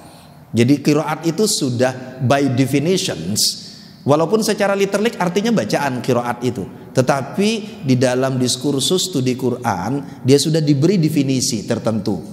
Karena diberi definisi maka dia menjadi terikat kan, jami' mani'. Ya maknanya hanya itu. Qiraat itu yang varian-varian bacaan tadi, varian bacaan yang Imam Asim, Hafaz, Al-Kisai, Ibnu Katsir dan seterusnya. Itu oke. Nanti cari guru qiraat kalau mau belajar qiraat. Saya bukan guru qiraat, saya nggak berani juga belajar. Karena saya mengikut faham yang bisa baca qiraat itu kudu hafal Quran full. Jadi saya bagian yang tidak berani masuk ke wilayah situ. Bagian belajar teorinya saya nggak berani ngelakoni itu. Kan tahu aja kalau ada ismam, ada imalah gitu kan. Kok nanti sok-sokan imalah terus wadduha, padahal orang paham qiraatnya. Walaupun benar dalam qiraat ada yang membaca begitu gitu kan. Tapi nek ora paham ojo. Sing paham mawon, dilakoni sing paham mawon dunia. Ojo takon mah hadisnya sahih apa ora gitu kan. Takon meneh hadis sahih apa ora. Angel meneh gitu kan. Oke. Iya, jadi bedakan qiraat dengan lahjah ya, dengan langgam-langgaman tadi. Walaupun bisa jadi qiraat yang by definition itu dulu berasal dari lahjah orang Arab di masa Nabi. Ya, bisa jadi berasal dari situ. Tapi lalu kemudian dia sudah berbeda. Kan tahun kemarin kan saya sudah guyoni kan lagu kita itu. Kan lagu bacaan Quran itu kan mulai dari Bayati, Nahawan, Ras, Jiharka, ada Syika. Kalau lagu kita kan Syaka, gitu kan. Sakarepku. Sakarepe dhewe gitu kan. Ora ono dimasuk 7 iku. Saya sambil guyon kadang-kadang sambil nantangin gitu. Ayo tak tantang sapa sing tenan iso ngaji pakai 7 lagu itu secara konsisten. Mayoritas Syaka tadi, ora Syika. Sakarepe dhewe gitu kan. Baik. Oke, jadi itu satu. Jadi karena itu maka memungkinkan munculnya varian qiraat. Nah, kenapa penting dalam isu tekstualitas? Qiraat ternyata efeknya tidak hanya berhenti pada perbedaan bunyi. Dalam beberapa hal dia melahirkan konstruksi makna yang berbeda. Makanya ada beberapa penelitian yang bicara tentang bagaimana perbedaan qiraat melahirkan perbedaan hukum, gitu kan. Walaupun nanti perdebatan itu datangnya belakangan, tidak di masa Nabi. Orang masih berdebat, misalnya muncul perbedaan qiraat misalnya dalam kasus wudu. Apakah wa arjulakum atau wa arjulikum? Idza qumtum ila sholati faghsilu wujuhakum wa aydiyakum ilal marafiq wamsahu bi ru'usikum wa arjulikum. Bagi yang membaca wa arjulikum berarti dia ataf kepada wamsahu Biru'u sikum berarti kaki itu masah, gitu kan? Kaki itu masah seperti disapu seperti menyapu kepala, gitu kan? Makanya nek wudu kepala nggak usah banyak airnya. Nek kepala banyak, kalau wudu airnya banyak itu biasanya bulan puasa. Ngadem, itu orang wudu, itu ngadem itu. Bedakan antara ngadem sama wudu itu kan. Kenapa? Karena ayatnya wamsahu kan berbeda dengan faghsilu. Kalau muka, tangan itu ghasal, berarti ada air. Dalam fikih disebut, maksudnya berarti ada air menggenang. Kepala itu masah, sapu. Menyapu berarti air tak perlu menggenang, cukup tangan basah. Ketika wa arjulikum berarti wa amsahu biru'usikum wa arjulikum, dibaca berarti kaki itu masah, disapu seperti menyapu kepala, cukup dengan tangan basah. Tangan basah, lalu kemudian kaki, cukup dengan tangan basah, kaki bisa disapu. Tapi yang membaca wa arjulakum, dia ikut waghsilu wujuhakum, maka dia kembalinya ke wajah dan tangan. Oh, kalau begitu kaki kudu air yang rodok wakeh, seperti banyak air, kudu air yang agak menggenang seperti orang menyapu muka dan tangan. Oke. Ya, dan banyak lagi. Artinya ketika dia berbentuk bunyi lalu memungkinkan varian bacaan yang berbeda, dia tidak berhenti hanya sampai pada varian. Dia memungkinkan munculnya perbedaan pandangan, perbedaan makna. Oke, kita akan elaborasi lebih jauh pemaknaan, perdebatan tentang makna di pertemuan terakhir menjelang Ramadan. Wah, biar nanti pas masuk Ramadan, pas sholat bisa menghayati makna. Oh, enggak juga ding. Saya yakin sebagian besar kita kalau sholat itu yang dihayati adalah secepat apa imam menyelesaikan sholatnya gitu. Nek imam itu kan saya sering guyoni kan, nopo nek kasusnya imam Masjid Kuba itu loh. Kayaknya kemarin kita cerita itu kan, enggak ya? Kasusnya imam Masjid Kuba. Imam Masjid Kuba itu kan dilaporkan oleh sahabat yang lain kepada Nabi, ya Rasul, dia kalau sholat selalu membaca surah Al-Ikhlas. Ada beberapa versi riwayat, ada katakan selesai baca surah dia baca Al-Ikhlas, ada yang katakan dia baca Al-Ikhlas. Sahabat yang lain komplain, protes sama Nabi gitu kan. Ini kalau sholat baca Al-Ikhlas kan pendek begitu kan. Kalau di tempat kita nggak mungkin imam kayak gitu dilaporin, pasti jadi imam favorit. Wong rame-rame datang gitu kan. Wah, apa yang ngono wae Al-Ikhlas terus sholatnya gitu kan. Di zaman Nabi dilaporin itu, dilaporin sama Nabi, dipanggil sama Nabi, tanya, "Kang, ini mana laporan?" Jare panjenengan nek salat maca Al-Ikhlas. Oh ya benar ya Rasul. Oh kenapa? Uhibbuha hubban syadidan lima fihi min awsafillah. Aku begitu mencintai surah ini karena di dalamnya ada sifat-sifat Allah. Lalu apa kata Nabi? Hubbuka iyyaha adkhalakal jannah. Cintanya engkau kepada surah ini memasukkan engkau ke dalam surga. Weh, makanya saya sering guyoni, kita sama-sama mencintai Al-Ikhlas, tapi alasannya yang berbeda. Cinta boleh sama, alasan beda, tapi kita sama-samanya cinta, gitu. Karena yang satu mencintai karena merasakan kehadiran Allah di lafaz Allah As-Samad, lam yalid walam yulad walam yakul lahu kufuwan ahad. Yang satu merasakan, wah cepat selesainya, gitu kan.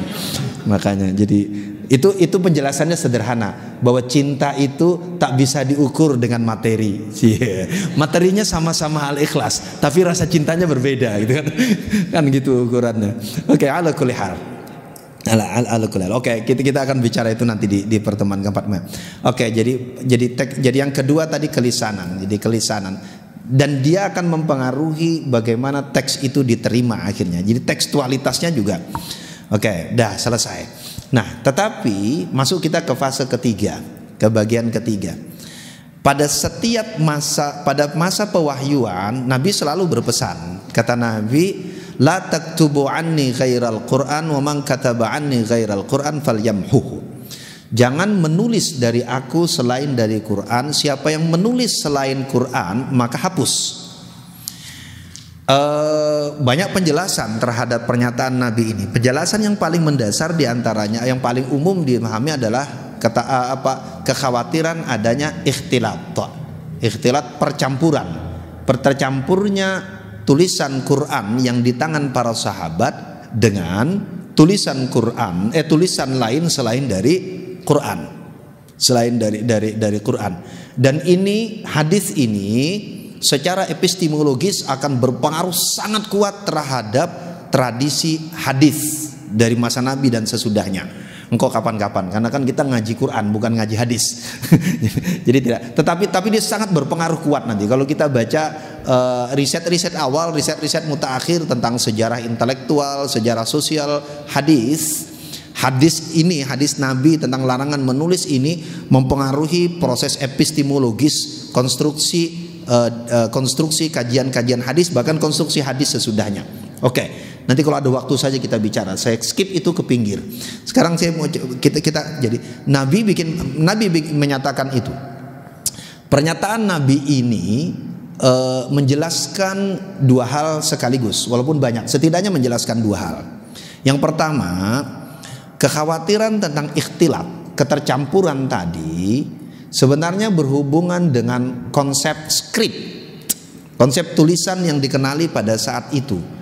Karena tulisan saat itu sangat sederhana, dan bulan kemarin saya sudah cerita ya, fungsi utamanya adalah fungsi mnemonik, gitu kan? Fungsi mnemonik itu dia hanya berfungsi sebagai memoir aide, alat bantu untuk mengingat. Jadi tulisannya, skripnya sederhana, dia hanya berfungsi untuk mengingat. Jadi setiap kali sahabat ketemu Nabi, disampaikan oleh Nabi ayat Quran, sahabat lalu kemudian mengingat ayat ini. Sesudah mereka mengingat, menghafal maksudnya, sesudah mereka menghafal di hadapan Nabi, nanti lalu kemudian mereka menulis dengan tulisan yang sederhana ini tadi. Untuk apa? Untuk mengikat hafalannya. Nah, orang lain yang tidak berada di situ pada saat Nabi menyampaikan itu nggak akan kebaca tuh tulisan. Kenapa? Karena dia tidak punya memori yang diikat di tulisan itu. Tidak muri. Jadi itu yang disebut dengan fungsi mnemonik. Jadi dia sangat rentan tercampur, sangat besar kemungkinan tercampur kalau tidak dibatasi. Dan semua fungsi, semakin kompleks fungsi mnemonik itu, bentuk mnemoniknya, maka akan semakin detail hafalan orang. Itu yang menjelaskan sekarang, sudah mulai masuk ke mushaf sebenarnya. Itu yang menjelaskan sekarang kenapa sekarang ada orang bisa menghafal Quran.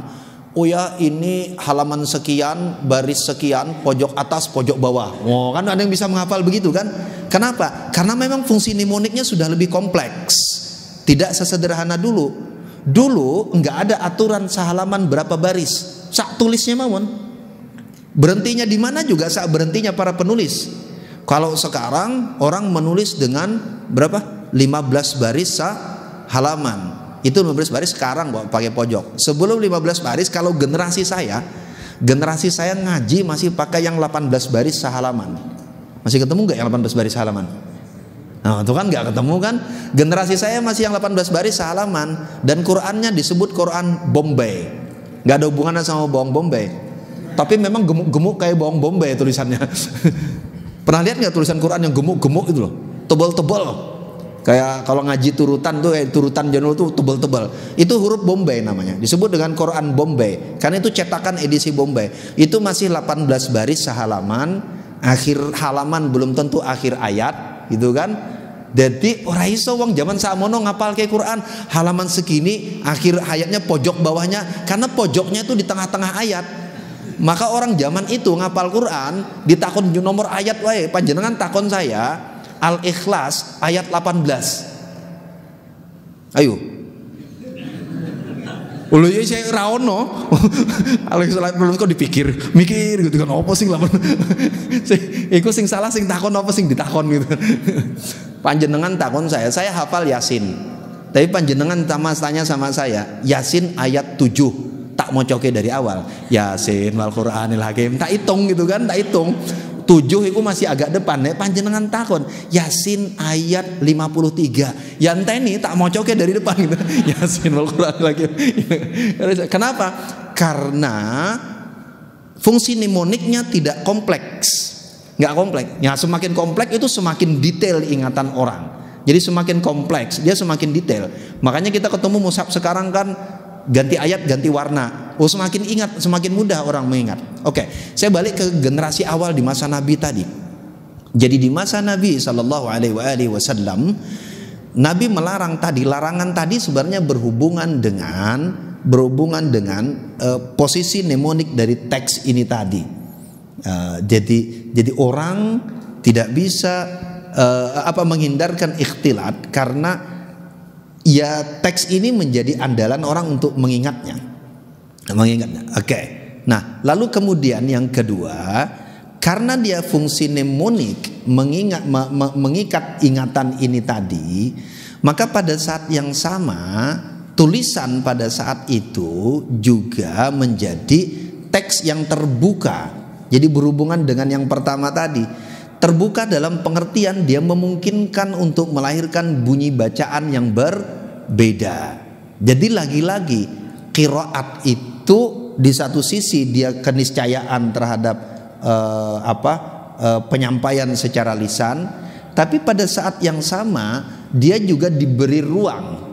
Pada masa itu dia diberi ruang oleh bentuk tulisan yang tersedia pada masa pewahyuan. Oke, nah Nabi meninggal. Selesaikan, Nabi meninggal. Sepanjang hidup Nabi, semua perbedaan itu dikonfirmasi oleh Nabi, baik benar atau salah. Makanya lalu kemudian kenapa dalam tradisi qiraat orang mengandalkan riwayatnya iki sahih apa tidak. Tapi ini yang dalam pengertian beneran, bukan dalam pengertian orang kota tadi. Jadi apakah riwayatnya reliable atau tidak, riwayatnya terpercaya atau tidak. Maka persis seperti penilaian periwayat dalam hadis, dan itu persis seperti penilaian periwayat dalam informasi sejarah. Jadi kan sama, sebenarnya hukumnya metodologi sejarah. Hadis itu metodologi sejarah. Jadi ya hadis, makanya kalau di barat ahli hadis, orang yang studi Islam lalu kemudian menjadi ahli hadis, itu sebagian besar merangkap ahli sejarah. Itu satu paket. Kalau orang ahli hadis, karena metodologinya sama, hanya istilahnya saja nanti yang dibangun. Bahkan dalam beberapa hal metodologi hadis itu lebih jelimet. Kudu ngapalin sing ma'ruf, masyhur. Ada yang masih hafal nggak mustalah hadis? Yuk, sing ngaji mustalah hadis dan si hafal nggak mustalah hadis? Saya di pondok karena ngajar hadis, jadi ngapalin mustalah hadis mana gitu kan? Nggak. Iya, saya ngaji pakai Mahmud At-Tahan, Allah yarhamhu, kan baru meninggal ya. Syekh Mahmud At-Tahan kan baru meninggal, Allah yarham. Oke, baik. Jadi kayak itu tekstual. Nah, sekarang sepeninggal Nabi SAW berarti kan tidak ada lagi proses konfirmasi terhadap varian bunyi, baik terhadap bunyi yang disampaikan ataupun teks yang tertulis. Kenapa? Karena Nabi sebagai satu-satunya sumber sudah tidak ada. Jadi apa yang terjadi? Sementara pada saat yang sama kenyataan bahwa orang bisa berbeda membunyikan itu terus berlangsung. Terus pasti terjadi, karena itu keniscayaan, itu kepastian dalam sejarah. Jadi kayak kita gitu loh, kayak kita pernah nonton itu enggak? Pesan berantai. Nek wong 5 sini bilang I love you. Yang kedua dengarnya I love you. Yang di ujung nanti bilangnya you love me. Isembalik nih keberadaan. Ya, kalau kita pernah dengar pesan benar persis seperti itu. Jadi perubahan di dalam transmisi lisan itu sesuatu yang terjadi terus. Nah, Quran juga mengalami itu. Sepeninggal Nabi, ini bunyi tetap berkembang. Maka lalu kemudian para sahabat punya kepentingan untuk mengikat. Bagaimana cara mengikat yang pertama? Sepeninggal Nabi, tak lama sepeninggal Nabi, historically terjadi perang Yamamah kan? Gampang, kalau sejarah itu sebagian besar kita sudah mengetahui. Terjadi perang Yamamah, sebagian besar sahabat penghafal Quran meninggal. Jadi selama ini Quran itu dijaga lewat ingatan-ingatan para sahabat, lewat hafalan para sahabat. Dengan tulisannya masing-masing. Jadi tulisan itu bersifat individual. Jadi itu koleksi individu. Jadi ya kayak sekarang lah. Quran yang di sini kan koleksi individu gitu kan.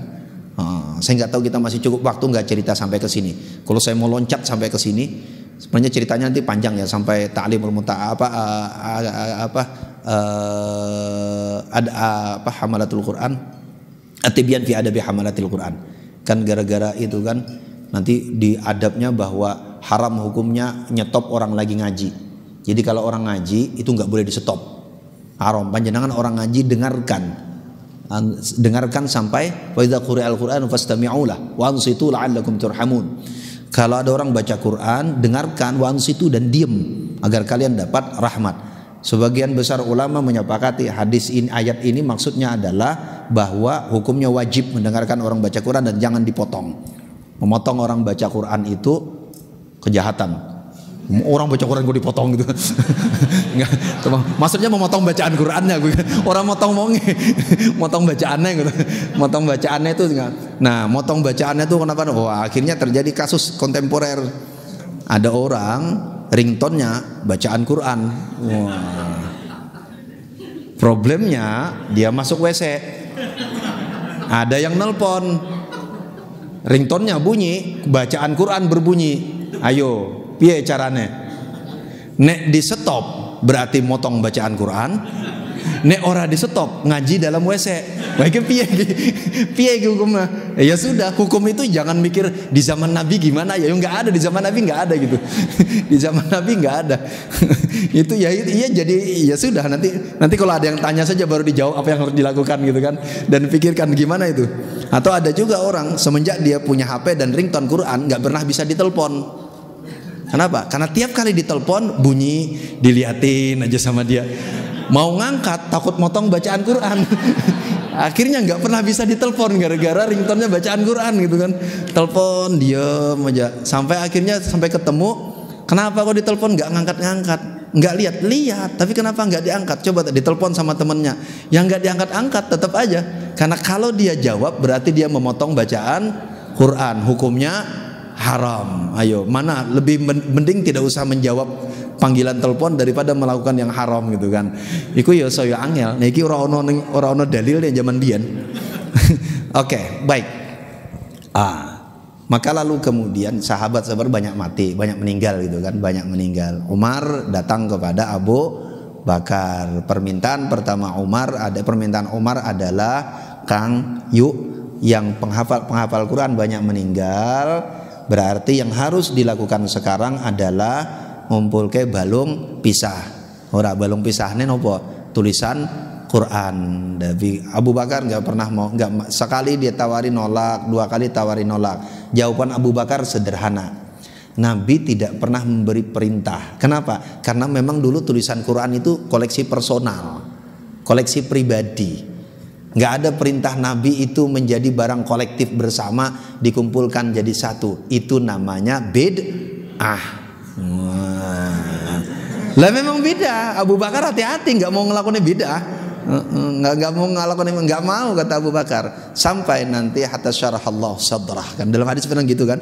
Sampai nanti Allah membukakan hati Abu Bakar, lalu ikutlah kemauan Umar untuk mulai mengumpulkan. Nah, ini catatan pentingnya dalam tekstualitasnya. Tetapi yang dilakukan Umar kan hanya mengumpulkan tulisan-tulisan yang ditulis di masa Nabi. Artinya tekstualitasnya sama, belum berubah. Yang berubah itu hanya asalnya koleksi personal sekarang dijadikan satu, itu saja. Tapi tekstualitasnya nggak berubah sampai masa itu, karena barangnya barang yang sama. Jadi dampak sosialnya ya sama, penerimaan sosialnya ya masih sama, konstruksinya terhadap teks ya juga masih sama. Hanya bedanya sekarang dia dikumpulkan jadi satu. Nah, catatannya begini, ketika Umar mengumpulkan, Umar duduk bareng sama Zaid bin Thabit di depan masjid.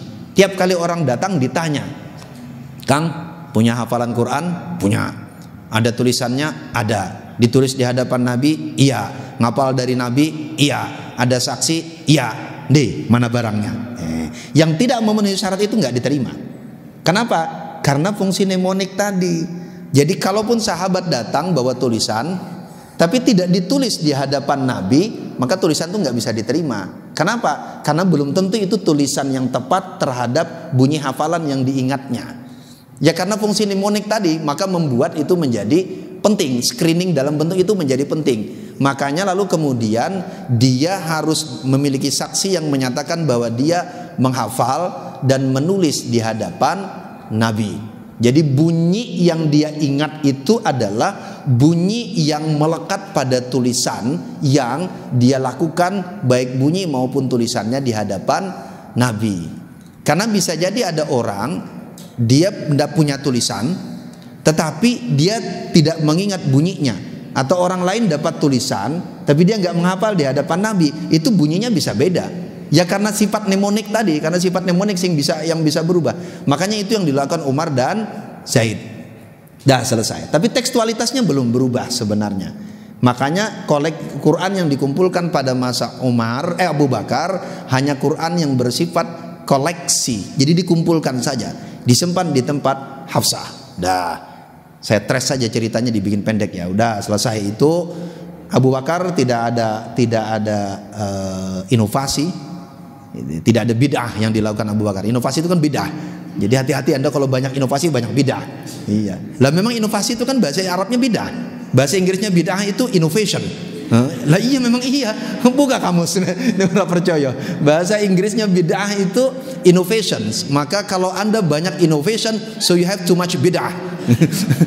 Anda punya banyak bid'ah itu kan. Oke. Bid'ah Abu Bakar sing paling gede kan apa? Sholat tarawih. Kok sesuk wae itu jatahnya ustadz menjelang Ramadan ya. Saya nggak akan cerita itu tentang tarawihnya Abu Bakar. Abu Bakar bidah, sing bidahnya diikutin. Jadi bid'ah pertama yang paling besar yang dilakukan sahabat itu adalah mengumpulkan Al-Quran. Sampai Abu Bakar wedi. Oke, dah.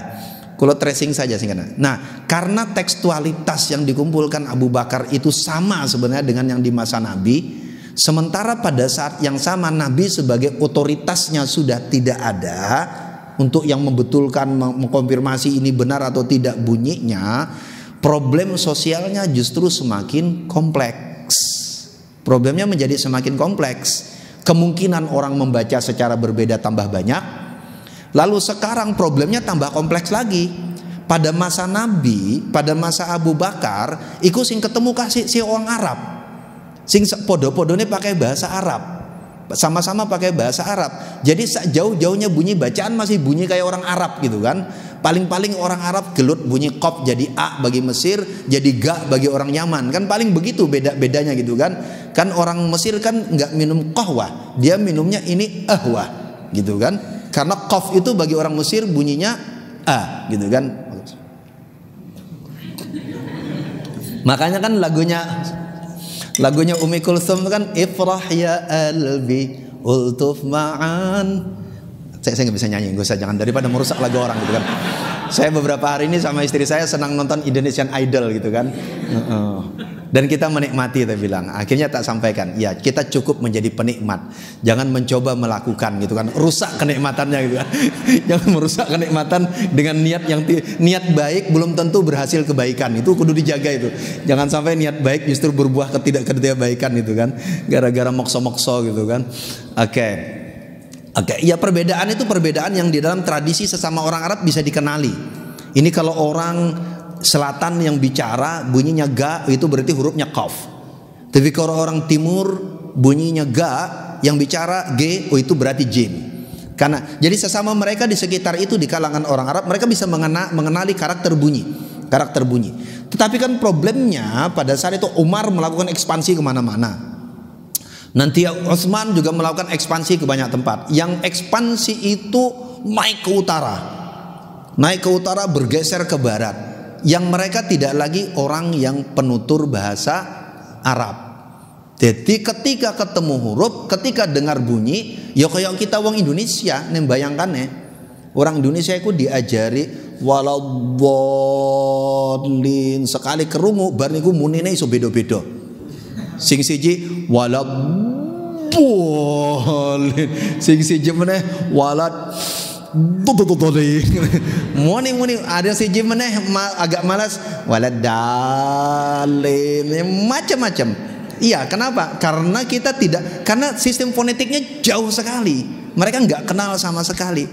Belum lagi Orang Arab kita misalnya bisa dengan mudah. Saya buka kartu walaupun saya tidak menyebut ya. Hari ini tadi saya nguji ujian masuk mahasiswa. Di antara tes masuknya itu moco teks bahasa Arab. Ngerti ya Pak Boy ya? Pak Boy sing pernah saya. Pak Boy sing baca teks bahasa Arab. Teksnya sangat sederhana. Teksnya sebenarnya kita ambil dari Al-Munqidh minad Dhalal. Cuma tak ambil bagian awal at-ta'riful muallif. Itu saja ta'riful muallif. Bagi yang nggak punya imajinasi bahasa Arab, itu moco ta'rif itu bacanya bisa ta'irafa. Saya senyum-senyumnya. Oh iya ta'irafa. Iya ya. Iya, karena kalau nggak punya imajinasi dengan bahasa itu, hurufnya sama, itu hurufnya wis kompleks wis ora muni. Jadi di situ ada tulisan dia faqihun. Kan ta'rifnya itu kan huwa bla bla bla bla hujjatul Islam gitu kan. Baca hujjatul Islam itu hajatul Islam, hajatul. Tetapi bisa dimaklumi kenapa? Lah mereka kan nggak punya imajinasi dengan bahasanya. Persis seperti itu yang terjadi di masa-masa awal para sahabat. Lah bunyi bahasa Arab Quran ini tadi, tulisan yang sudah dikumpulkan oleh Umar, ketika ketemu dengan orang hasil ekspansi yang sama sekali tidak mengenal bahasa Arab, jadi bayangke iso muni yo macam-macam itu tadi. Kenapa? Karena nggak ada imajinasi, nggak ada pre-assumption, tidak ada asumsi awal terhadap bunyi-bunyian ini. Maka variannya menjadi sangat kompleks dan tidak berhenti sampai di situ, bahkan bisa sampai melahirkan berantem. Wong iso gelut itu. Iki sing bener. Dan memang sejarahnya kan gara-gara orang begelut dalam satu perang gitu kan. Siapa? Huzaifah al-Yamani. Huzaifah al-Yamani kan akhirnya lapor pada masanya Utsman, niki piye toh? Wong kok iso gelut gara-gara maca Quran gitu loh. Orang iso gelut maca Quran. Maka lalu kemudian karena tekstualitasnya tidak berubah dari sejak masa Nabi, tetapi yang berubah adalah tidak ada lagi sosok yang mengontrol. Kan ada Nabi, sekarang nggak ada lagi yang mengontrol. Maka lalu kemudian Utsman punya inisiatif melakukan proses penyeragaman. Sudah berbeda dengan yang pertama kan. Oke, kita kenal sejarahnya itu semua. Sejarah Utsman lalu memerintahkan panitia, ada yang bilang 7, ada yang bilang 9. Oke, saya tidak akan bicara detail bagian sejarah itu. Yang jelas Utsman melakukan itu, yang dikumpulkan persis seperti yang dilakukan Abu Bakar dan Umar dan Zaid, tapi sekarang prosesnya adalah memfilter, lalu yang berbeda disuruh hilangkan walaupun masih ada yang tersisa dan seterusnya. Ya, yang berbeda disuruh bakar untuk menghindari, lalu tulisannya mulai dibuat seragam hanya satu tulisan. Tetapi problemnya adalah bentuk skripnya tidak banyak berkembang. Maka kemungkinan perbedaannya masih terjadi. Singkat kata, maka sesudah itu pada masa Ali, walaupun terjadi perdebatan apakah Ali yang perintahkan atau bukan, ada beberapa fase. Yang paling lazim kita kenali adalah Abul Aswad Ad-Du'ali, walaupun sebelumnya sebenarnya sudah terjadi sebelum Abul Aswad Ad-Du'ali. Tulisan yang sangat sederhana ini tadi mulai dibikin lebih kompleks. Gimana caranya? Dibikin tanda-tanda. Tanda yang pertama adalah diakrik, menandai konsonan. Karena huruf Arab itu kan sama dengan huruf Ibrani, itu konsonantal. Jadi bentuk utamanya itu adalah konsonan. Vokalnya dari mana? Vokalnya lewat harakat. Jadi huruf Arab itu ya sama seperti huruf Ibrani kan. Dia hurufnya huruf konsonan semua sebenarnya. Vokalnya ada pada harakat. Kan beda dengan kita bahasa Indonesia kan. Vokalnya ada A, I, U, E, O. Vokal itu bagian dari huruf. Sementara huruf Arab enggak. Huruf Arab itu konsonan semua.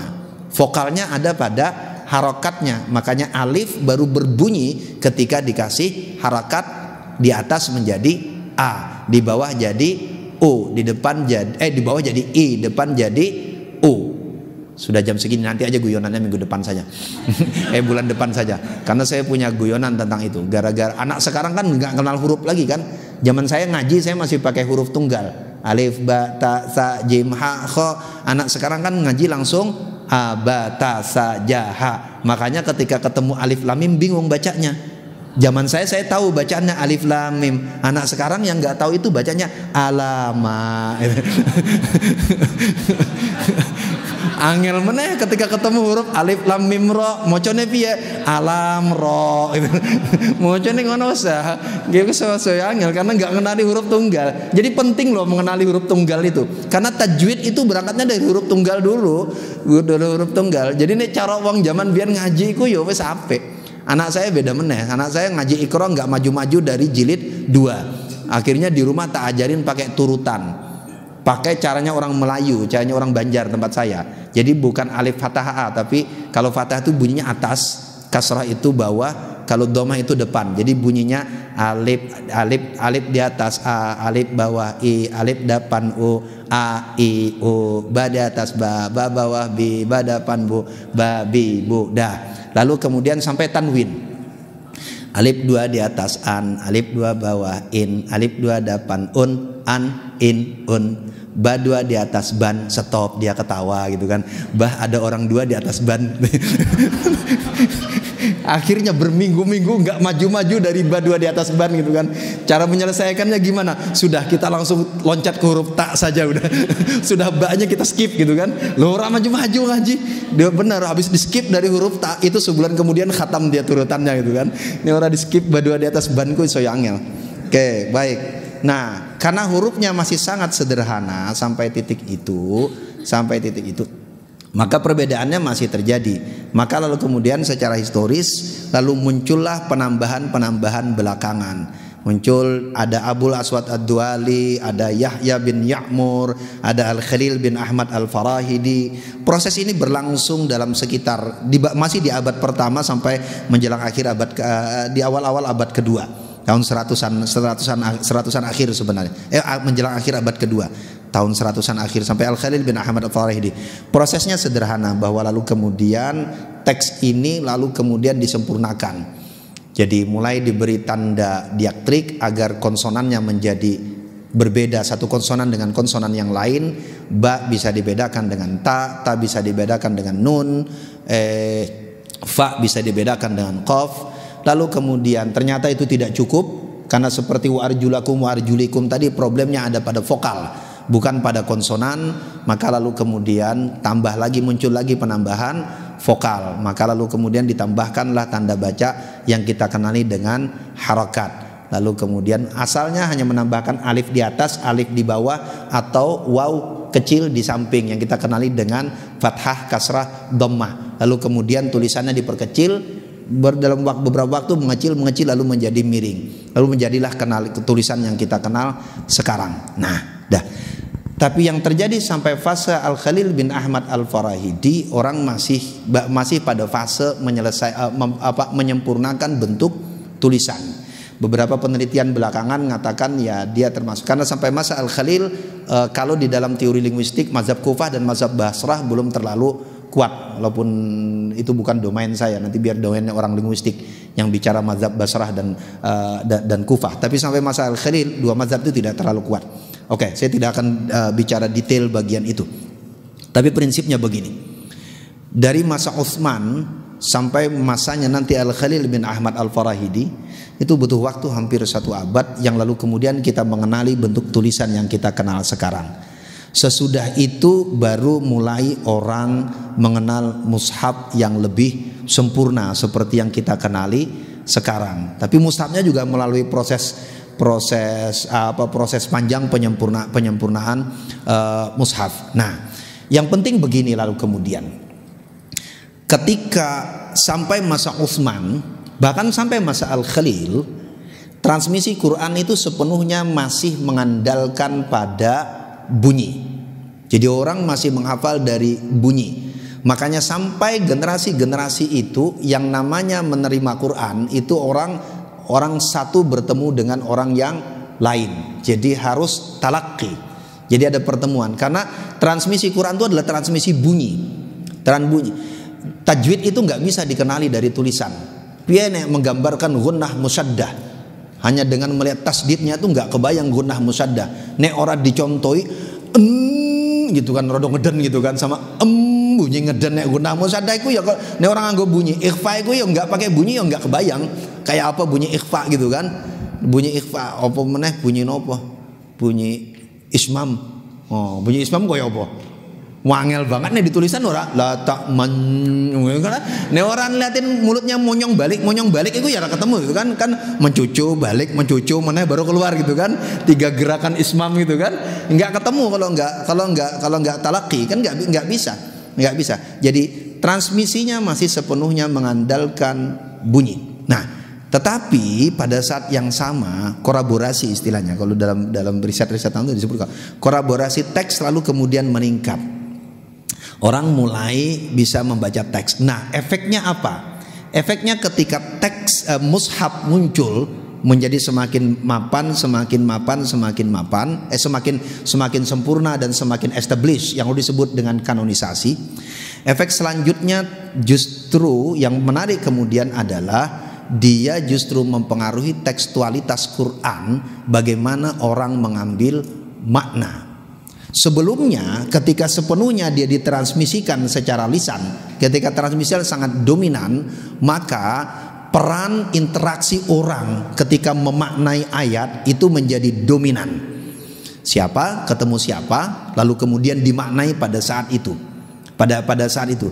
Jadi makna itu selalu bersifat sosial. Jadi makna itu selalu bersifat sosial, hasil interaksi orang dengan orang lain. Karena transmisi itu bersamaan dengan penjelasan makna. Tetapi kasusnya berbeda ketika dia menjadi mushaf, dalam pengertian apalagi semakin ke sini. Mushaf semakin independen dari bunyi. Independen dalam pengertian makna. Kalau pembunyiannya jelas orang dengar. Maksudnya begini. Jadi ketika dia menjadi mushaf, dia semakin mapan, semakin kesini, maka orang akan memungkinkan orang untuk membaca mushaf, membaca teks, lalu kemudian membangun makna sendiri. Jadi sekarang orang bisa, yang kayak kita bayangkan, kalau dulu orang ketika lisan itu kalau mau memaknai, apalagi sahabat itu kan ketemu Nabi, makna itu terjadi pada saat Nabi menyampaikan ayat kepada sahabat.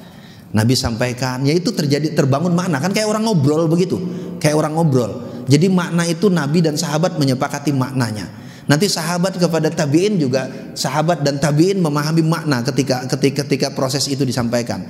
Tapi ketika menjadi teks mushaf yang terpisah, semakin dulu awalnya tulisan, semakin kesini dia masuk ke fase cetak, apalagi paling mutaakhir lagi dia masuk ke fase digital.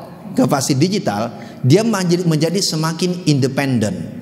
Jadi teks ini semakin berdiri sendiri dalam jangka panjang. Oke, karena sudah jam 10 lewat, saya tutup begini. Itu yang jadi pergeseran dari wahyu yang asalnya dibalut oleh keyakinan ini tadi, lalu kemudian menjadi bunyi, menjadi tulisan yang sederhana, lalu menjadi mushaf yang kita kenali, sampai lalu kemudian semakin kompleks bentuknya. Pada saat yang sama dia juga mempengaruhi bagaimana teks ini diterima dan dimaknai. Itu yang menjelaskan semakin kesini kita semakin ketemu ada orang cukup dengan membaca mushaf, dia bisa membangun makna lalu memberi tafsiran sendiri, yang pada fase awal dari fase pewahyuan dan fase lisan, atau pada fase tulisan yang sangat sederhana, atau pada fase tulisan Quran masih berbentuk tulisan tangan dari orang per orang, walaupun sudah dengan bentuk tulisan, itu tidak terjadi. Jadi semakin berubah bentuknya, bentuk itu sedikit banyak dia mempengaruhi cara orang berinteraksi dengannya, cara orang berinteraksi dengan teks, cara orang memaknai. Jadi di satu sisi tadi kan kalau lihat sejarahnya yang terjadi sampai Utsman dan sesudahnya berusaha mengurangi varian bunyi bacaan, gitu kan, agar tidak terlalu kompleks tapi pada saat yang sama ketika bentuknya semakin menjadi materialnya menjadi semakin jelas, semakin mudah dibaca, pemaknaannya justru menjadi semakin terbuka, karena orang bisa membaca kapan dan dimanapun. Itu yang akan kita bicarakan di bulan depan ya. Itu kita bicara di bulan depan. Jadi bagaimana perubahan ini juga akan mempengaruhi konstruksi masyarakat yang menerimanya. Jadi yang itu yang menjelaskan Qurannya sama, orang bisa beda. Qurannya sama, orang bisa bunuh-bunuhan. Kan orang bisa bunuh-bunuhan. Qurannya sama, orang bisa saling menyayangi. Tapi Qurannya sama, orang bisa saling membenci. Walaupun ya tadi kalau cerita Al-Ikhlas tadi, cintanya bisa sama, tapi alasan mencintai bisa jadi berbeda. Wallahu a'lam bishawab. Nyuwun samudra pangapunten. Nggih. Assalamualaikum warahmatullahi wabarakatuh.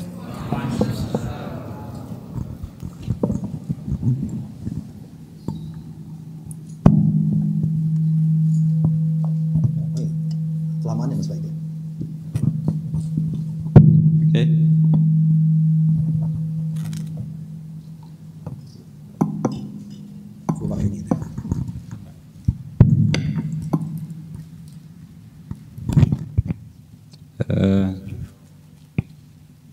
Cukup sudah lengkap nih penting apa yang disampaikan oleh Pak Rafiq tadi, menjelaskan bagaimana Al-Quran sebagai kitab suci ini dari wahyu sampai ke mushaf. Nah, tentu mungkin dari teman-teman ingin bertanya atau menanyakan terkait apa yang sudah disampaikan oleh Pak Rafiq. Monggo, masih ada kesempatan. Ini oke, ya, monggo.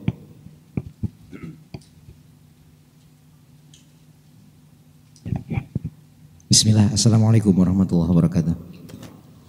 Terima kasih atas waktunya, terima kasih atas ilmunya Abah Rafiq. Nama saya Imam, ringkas saja pertanyaannya. Kebetulan saya sedang jatuh cinta juga dengan masalah tekstualitas dan kelisanan, kira-kira begitu. Simple pertanyaannya, apakah dalam tradisi kelisanan itu ada sebuah jaminan terkait historisitas?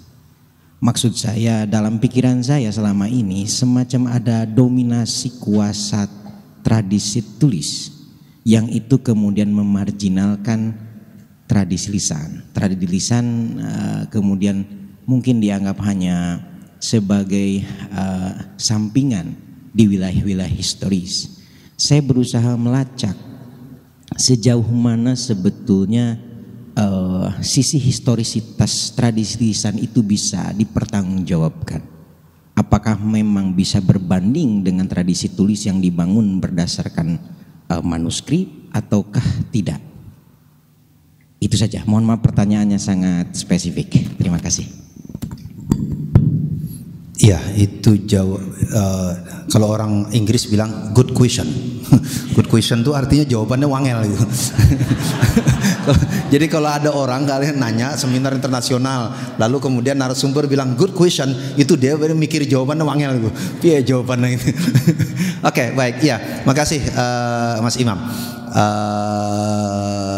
Sebenarnya kita beberapa kali diskusi juga pas baca ong ya isu ini. Jawabannya bisa iya dan bisa tidak. Bisa panjang mana itu. Tapi sederhananya begini. Pertama dulu memang dalam diskursus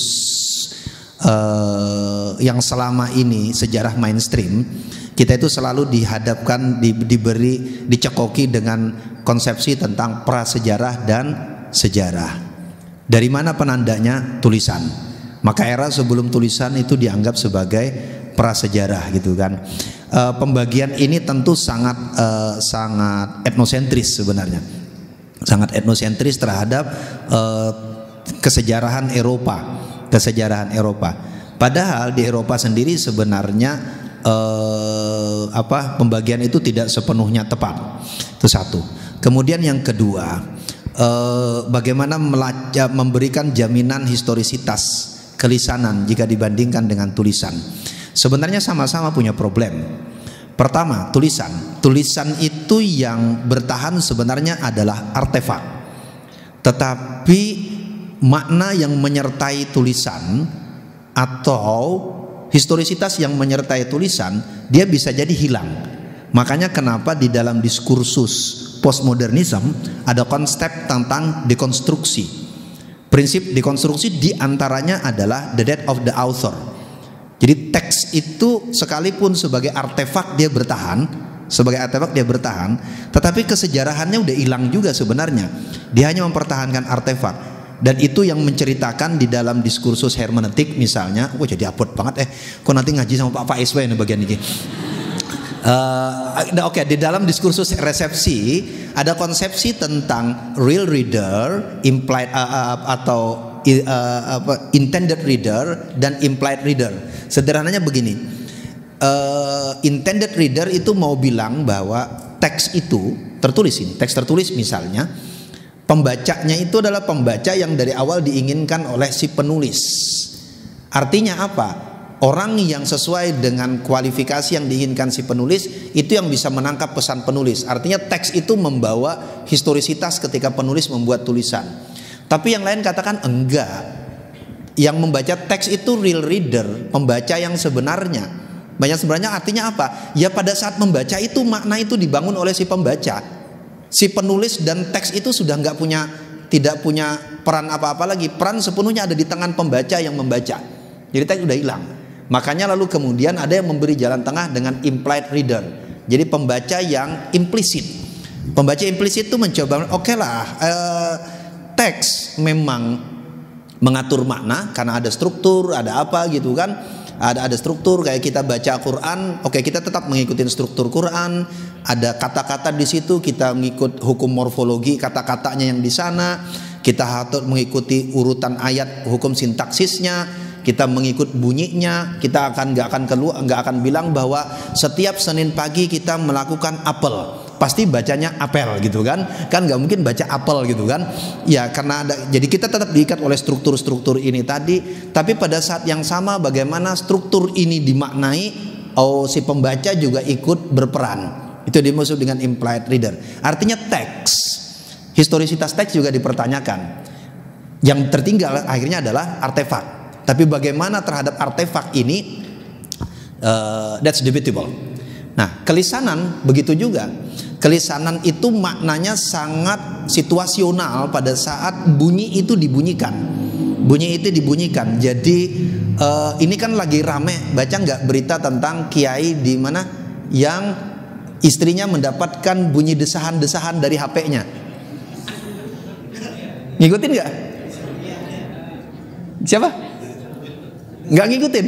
Ya sudah, habis ini googling, itu lagi rame itu.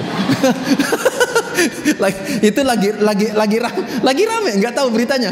Aduh kalian, bacanya tuh jangan Detik News terus, kali-kali baca Detik Hot dong. Kali-kali baca Detik Hot. Enggak, tapi itu cerita. Jadi Bunyai ini lagi ngelaporin Pak Yai ke polisi karena dianggap melakukan pelecehan seksual kepada santri dan ustazah. Buktinya apa yang diambil Bunyai? Yang diambil Bunyai itu adalah bukti rekaman bunyi yang ada di HP, bukan rekaman video.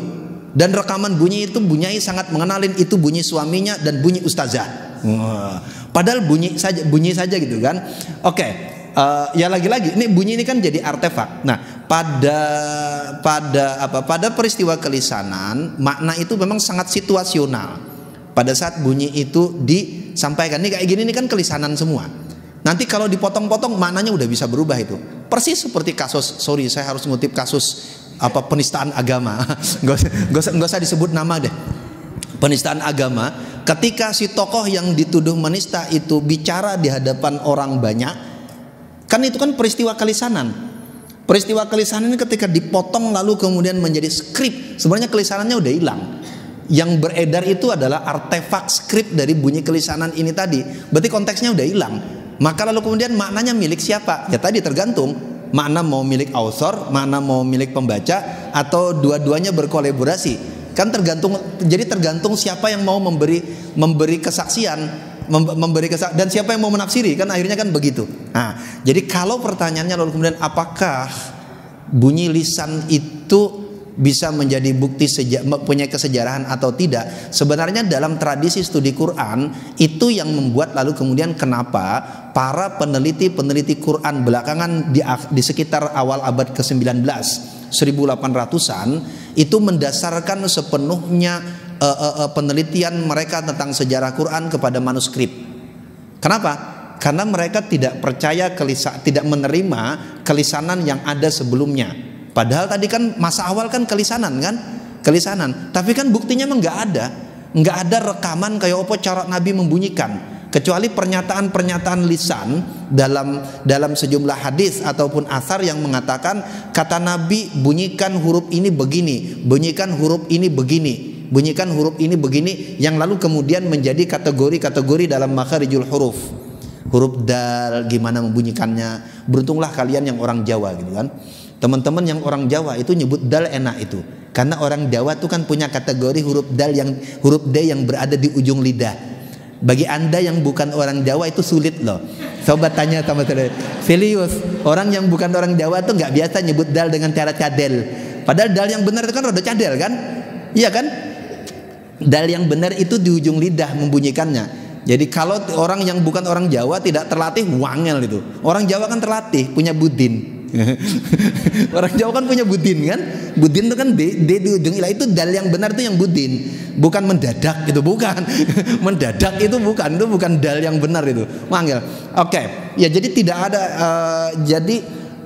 kalau pertanyaannya dia punya bukti sejarah atau tidak, ya bukti sejarah dari kelisanan itu sebenarnya rekaman bunyi. Rekaman bunyi. Tetapi lagi-lagi rekaman bunyi itu juga sudah fragmented sebenarnya. Dia fragmented terhadap peristiwa tuturan. Nah, karena itu maka menarik buku-buku yang kita obrol beberapa waktu terakhir dengan beberapa teman. Ong sebenarnya mengutip teori-teori sebelumnya. Ini buku ini juga mengutip Ong sebenarnya. Ini menggunakan teori Ong. Bagi dia yang dilihat itu lalu kemudian ketika mau bicara historis, yang dilihat itu bukan kelisanan, tapi residu kelisanan.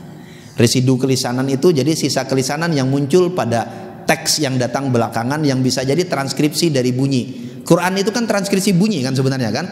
Quran transkripsi. Maka tetapi karena dia transkripsi dari bunyi, berarti residu kelisanannya masih ada, sisa kelisanan. Misal orang lisan itu kayak gini ngomong ini. Saya bercerita satu hal kan mengulang-ulang dan senang sekali memberi sifat yang berbeda-beda. Bahasa Arab ya begitu. Innallaha sami'un alim, innallaha ghafurur rahim, wallahu alladzi la ilaha illa huwar rahmanur rahim, Allahu la ilaha illa huwal hayyul qayyum, la ta'khudhuhu sinatun wa la naum. Mau menyebut Allah kasih epitet yang banyak, kasih kata sifat, disifati. Itu karakter lisan. Itu karakter lisan, bukan karakter tulisan. Ini tulisan lugas. Tulisan itu lebih lugas. Tapi kalau lisan itu penting nyipati berulang. Lalu kemudian dalam kelisanan orang biasa menyebut tapi kalau dalam tulisan, kalau memang berurutan, orang akan tulis itu berurutan. Jadi lah itu yang dia lihat. Lalu kemudian karakter kelisanan kata dia secara psikodinamik itu berirama. Jadi berirama. Kenapa? Karena kelisanan itu berhubungan dengan musikalitas. Maka kemudian berirama. Contoh paling gampang itu kalau ya orang Jawa, orang Melayu sama itu, berpantun dulu. Mocopatan itu tradisi lisan, bukan tradisi tulis.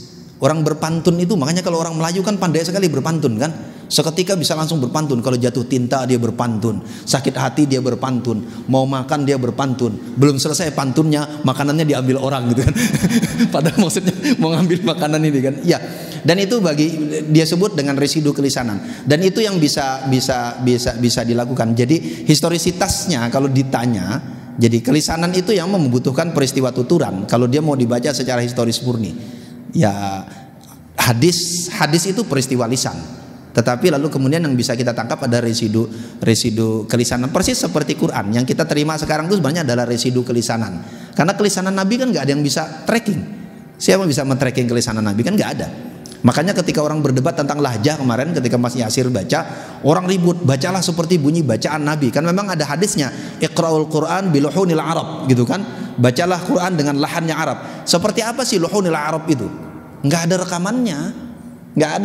Opono rekaman masa Nabi kayak apa bunyi. Maka dibilanglah bacaan Nabi itu lebih dekat dengan jiharkah ya, dengan bunyi jiharkah. Lebih dekat saja, tidak bisa diverifikasi 100% gitu kan. Buktinya dari 7 bunyi bacaan itu yang Makki cuma 1, sisanya itu Misri dan Farsi. Sisanya yang 7 itu kan Misri, artinya beredar di sekitaran Persia dan sekitaran Mesir. Yang Makki tempat Nabi tinggal, Hijazi itu cuma 1 dari 7 itu. Ya, jadi gitu. Jadi jawabannya bisa panjang sekali, bisa pendek sekali. Allahu a'lam.